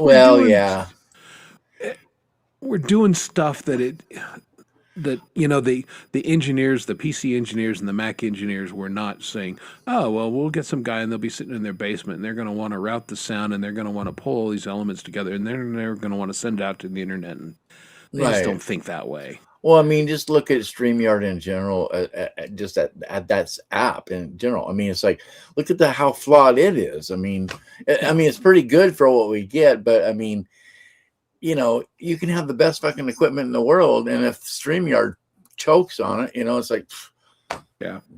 What good does it do? The bottom line there's always a weak link in the chain. Exactly. And it So might you be. can only do so good on your. You can get your end as good as you can get it, and hopefully StreamYard will comply and it'll sound good. But Yeah. you never know. Well, I mean, you got to think about like the ideas of like sound, and I mean these were things that were invented, whenever the computer was brought out, right? Soundboards and stuff like that, Oh right? yeah, So, yeah, I mean, they've improved with time and everything, just like a absolutely. microphone when you're recording. A 50s sound is not going to sound like a modern sound. Well, I mean, it can if Yeah. you make it that way, but generally speaking, there's two different, there's now and there's so. I think all that stuff sort of takes an evolution. But I still think that, sound is sort of an afterthought. In terms of like, it's like, oh, you're going to use the computer to connect to the internet, to browse the internet, to look at something. And that's going to Right. be your basic function of the computer. And that's Right. more than likely what a normal person is going to use it for. But Yeah. then we're not the normal people. So those Right. settings are there. You just got to look a little harder to find them. Yeah. Exactly. Well, I mean, we really are the 1%ers. Only Yeah, 1% do what we want to do Right. on the computer thing. Right. And The audio is more important than the video to us. And so we are the 1%. Most people are like, this is Oogie Carmichael from reporting down from the, and nobody gives a shit about what the hell the sound sounds like. They care about what they're seeing, and that's exactly how it works, Mhm. Yeah, that too. Yeah, for sure. Yeah, well, just look at the music business in general. I mean, or just in general, it's like how many people have huge sound systems now that are all concerned about how great their system sounds. I mean, Yeah, back in the day, that was everything, and now it's just not. Now it's nothing. It's like people want little people buds. listening on their buds or their devices or something like that. Yeah. I'm one of those that still likes to, I got custom car audio and stuff like that. And I like to hear good music, and sound good too. But yeah, I still play my vinyl through my system, pretty expensive system that I bought 20 years ago. Yeah. And until it dies, I'll continue using it. Yeah. Yeah, because it sounds great. I mean, we live in a digital world, and digital is great for so many things. But as a magazine publisher, when digital cameras came out, I never shot another roll of film. I was done because it was so much better for my workflow. But I mean, we all understand you're losing a little bit music wise. Audio took a hit. It did, and not so much that digital can't reproduce things amazingly, but again, there's weak links in the chain, like we were talking about. And as that came along, people started listening on phones and other devices. And so you were never getting the full potential of what the music could sound like anyway. And then again, people don't have sound systems like they used to. The masses moved away from, fidelity means something. Now it's like the masses don't give a shit. So the only people that really care about fidelity are the people who are making the music, Yeah. Us. Yeah, that's exactly right. Exactly right. Yeah, the way people listen to music now as well, it's so what's the word? They don't put enough effort, I think, into really enjoying their music. It's just a thing. It's there. Yeah. Yeah, I will totally sound like the old man, but I completely agree in that, again, it's become just a disposable commodity. Yes, that's the word. The artists that are out now, and I'm not saying that some of them aren't super talented, but it's just disposable, not memorable music. Whereas when we were younger, man, Pink Floyd brought a new album out, and you bought that album and you threw it on the thing on your turntable, and you got your headphones and you had your friends over, and it was a big damn deal. And we all listened to that music. It was an event. I think maybe that gets lost in our time too, because it's like that's when you were a kid and that's when you were doing that stuff. Now, kids today are jumping on Bad Bunny or whatever Right. the latest artist is out there, Taylor Swift, whatever.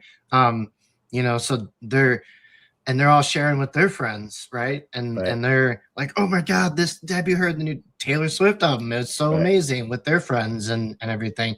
And I think it's maybe to do with those generations. And it's like, well, we had fun back in the day listening to that music, and just like me, it's like I'm kind of in the middle. It's like 2005 and the metalcore and stuff like that is what I listen to and I like, and a lot of it is memorable to me. But you guys would be like, it's just modern music trash, it's No, I don't. whatever. No, I listen. Yeah, But I'm at the not same down on the time- music per se. What I'm down on is the listening method.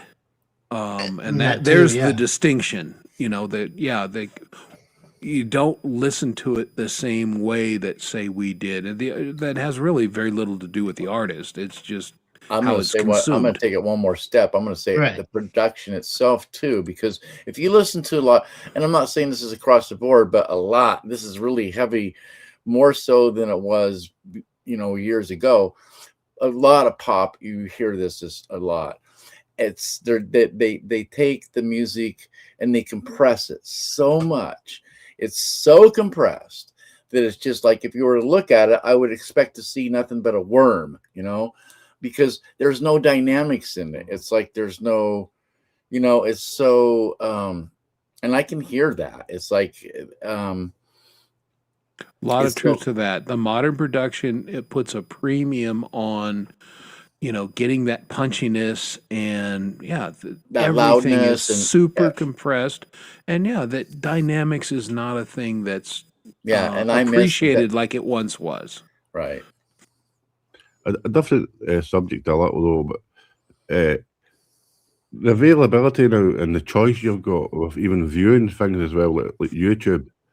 Like for instance, not long ago, I was searching for a song by a band that I used to be in years ago.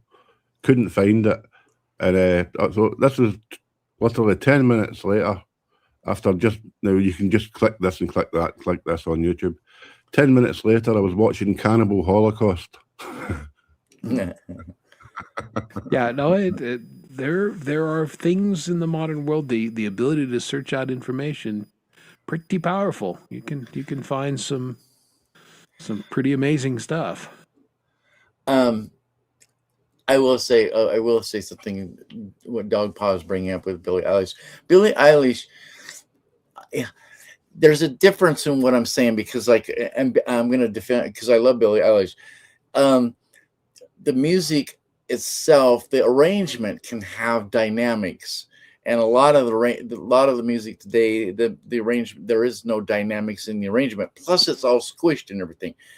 And there's parts of Billie Eilish, it's kind of probably a worm, maybe at that is in some, but it's not completely a solid worm. There's a whole bunch of dynamics in the arrangement where it completely dies down. All the music goes away.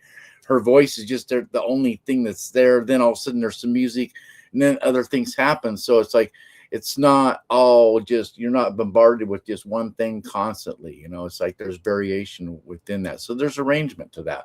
So I will defend on Billie Eilish saying that, no, it's not really, that doesn't really work with that one. But there are other artists that I am talking about where from start to finish, it's just one thing, this doesn't change, it's like dance music is kind of like that a lot, in a way. I mean, All right. Well, fair enough. Again, I certainly don't want this to turn into an old man get off my lawn thing, but the perspectives do change, and again, we're all older, but we're all still making music, and we're still all hands-on in it. So I think our opinion has at least a little bit of gravitas. And I will say, there are a lot of young people. My oldest son, Junior, is totally, well, he is a musician, he plays, but he's totally into it. His vinyl collection is kick-ass. He's got great speakers. He spent some bucks on high fidelity equipment because he's a dude that appreciates music. Now he'll buy vinyl from, the bands that he grew up listening to, which are the pop punk groups, the Blink 182s and, people of that ilk. And, he's gone on a cruise to hang out with his band friends, and he goes to Vegas and does that. He's the same as us. He's just, younger. Yeah. And so I appreciate that. And to James's point, I'm sure there's lots of even younger people that are, will be following Taylor Swift around, and when Taylor comes out in a walker and everything and is singing her hits, and they're like, "Oh, Taylor," which is cool. I mean, the Rolling Stones are still fucking touring. I know. Okay, boys and girls. They probably shouldn't be. Well, but Mick Jagger's in better shape than all of us. He's in better shape than all of the four of us put together. So God bless him. Maybe. But given the news around it, they're probably clones. yeah, that's it. Yeah, they're clones. Oh my. Well, yeah, Keith Richards have a half-life of about 25,000 years, so yeah, that's probably true. Yeah. Well, I think I've told this joke before, but I mean, it's perfect for, God and Adam is walking around in the Garden of Eden, and they're naming stuff and all this, and they come upon Keith Richards, and Adam turns to God and says, "Who's that guy?" And God says, "I have no idea. He was here when I got here." Yeah. Anyway, yeah, Keith's been around a while, and again, all the drugs that he allegedly took, and maybe still does. A, that he's still alive is pretty impressive, and B, that he's doing as good as he is. So, God bless him. I think a lot of it with Keith is he doesn't let the myth go away. I think he's probably been off drugs for 50 years. Yeah, that could very well. I mean, odds are that's in fact the reality of it. Probably, yeah. I mean, because you start thinking it didn't make sense any other way, really. Nobody can abuse their bodies like that and continue to be. You wouldn't think. Maybe a zombie. I don't know. Well, maybe that's it. Maybe he's just a very talented zombie. Could be, Yeah, and we don't know. He hasn't changed looks for 20 years, so I don't know. Maybe, there might be something to it. Yeah, could be. Well, thank you, Gary, for being here and approving. My other mod has fucked off, and because she had to get off. And oh, Shelley? Who's your mod? I don't know who the other mod. No, Lori. No, Lori. Yeah, Oh, yeah. Okay. I got Coldy and Coldy. Yeah, Coldy's not. Coldy and Hubs and Lori. Yeah, well, yeah. Slacker. Coldy's probably still really at work, or at least getting that's off here fairly. That's what he's saying. Where's his alibi? Come on, Yeah, well, it's always fun to give him shit when he's not here. Yeah, 50 is no big deal, Jeremy. I mean, I hit 50, and that was a nothing burger. Then I hit 60, and that was a nothing burger. And then 62 came around and punched me right in the dick. So, keep it on going, bro. Yeah, poor Gary had the 5-0 last year. Really? Yeah. And Gary's like the 24th, I think, something like that. Yeah, something like that. Which a few people I know are on the 24th. 24th of June. 24th of June, huh? Mm-hmm. That's right. My friend, I'll be at the midway point of my 50s in May. And 55. Yeah. Such a baby. Such a little baby. All you damn kids, get off my show lawn. I'm still holding on to my 30s over here. Yeah. God bless you. Yeah.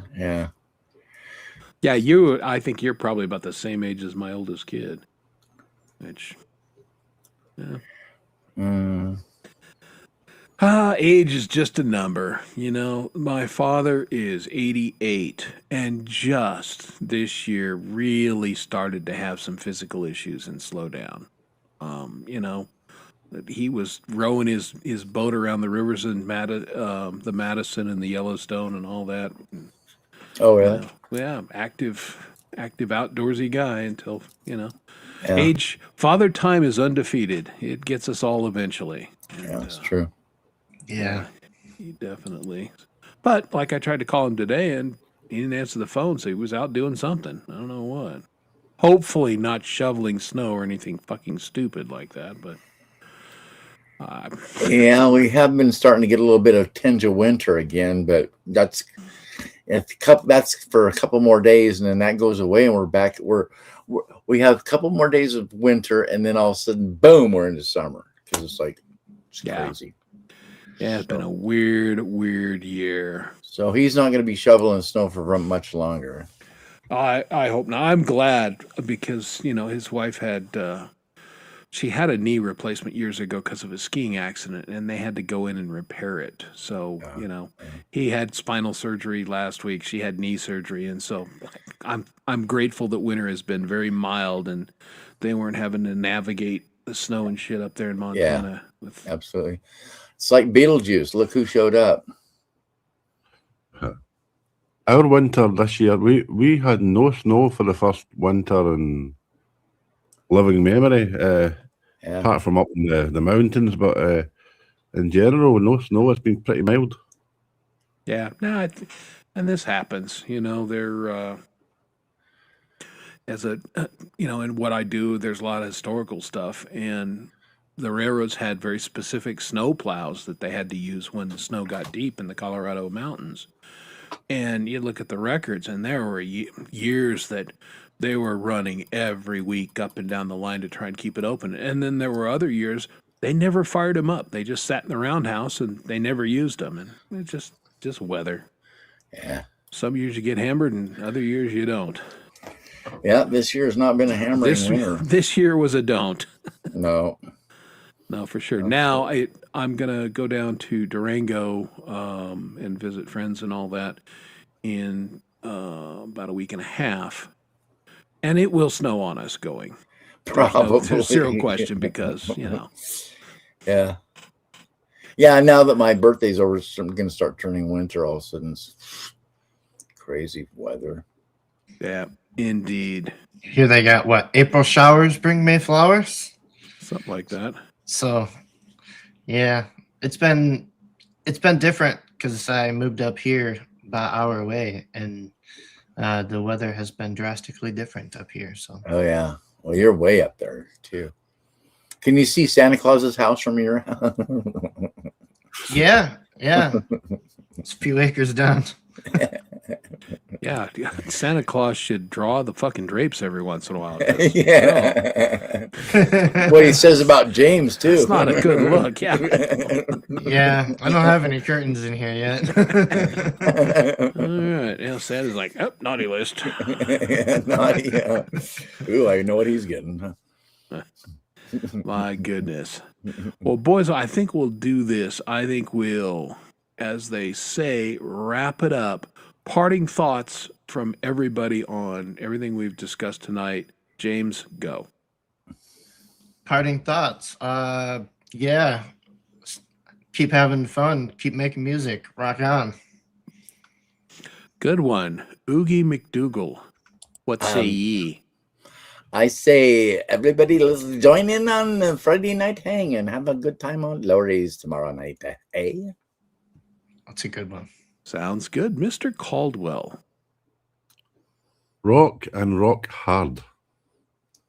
Yes. Or as Lori would say, rock hard. And I plan to find out what age it becomes too old to rock and roll, but I'm 63 and I feel like I'm nowhere close. So can't wait. Probably 250, Chris. Yeah, hope to produce some new music again in the next couple weeks and just keep doing what I'm doing because I'm having the friggin' time of my life, boys and girls. And I hope all you guys are out there too. But I want to thank everybody for being here tonight. Thank you to my guest, James. Thank you, Hugh. Thank you, Doug. Thank you, Lori. Thanks, Chris. Thank you for the birthday boy, Frank Terzo. Appreciate you. And let's go out with one of my favorite groups. And they're probably not as well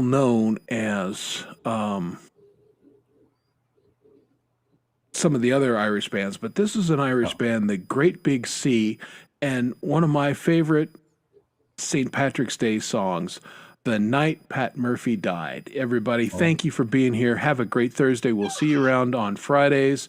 And with that, I bid you adieu. This is Sean McCann.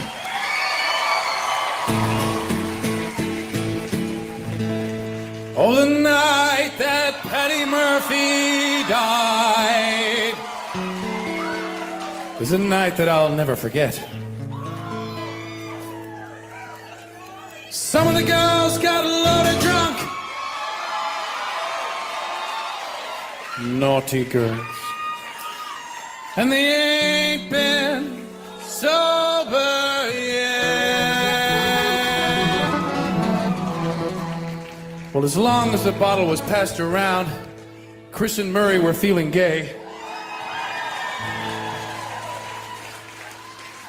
But that's okay, because we're Canadian. And O'Leary came with the bagpipes and music for to play. That's how they showed their respect for Patty Murphy. That's how they showed their honor and their pride. They said it was a sin and a shame, and they winked at one another. Every drink in the place was full of the night that Murphy died.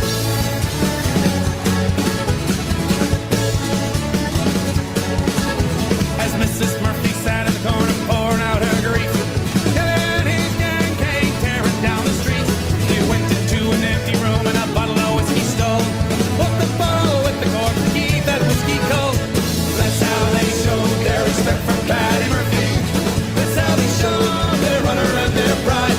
They said it was a sin and a shame, and they winked at one another. Every drink in the place was full the night that Murphy died.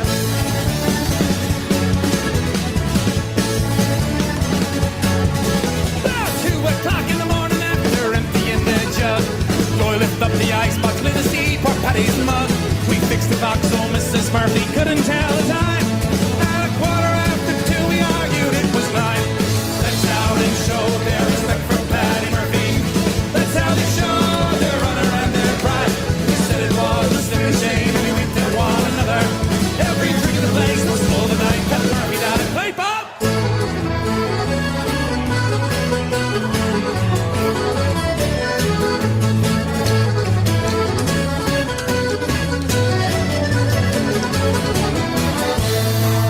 We stopped the funeral hearse outside Sundance Saloon. We all went in 8:30 and staggered out at noon. Went up to the graveyard so holy and sublime. Found out when we got there, they left the corpse behind. That's how they showed their respect for Patty Murphy. That's how they showed their honor and their pride. They said it was a sin and a shame, and they winked at one another. Every drink in the place was full the night that Murphy died.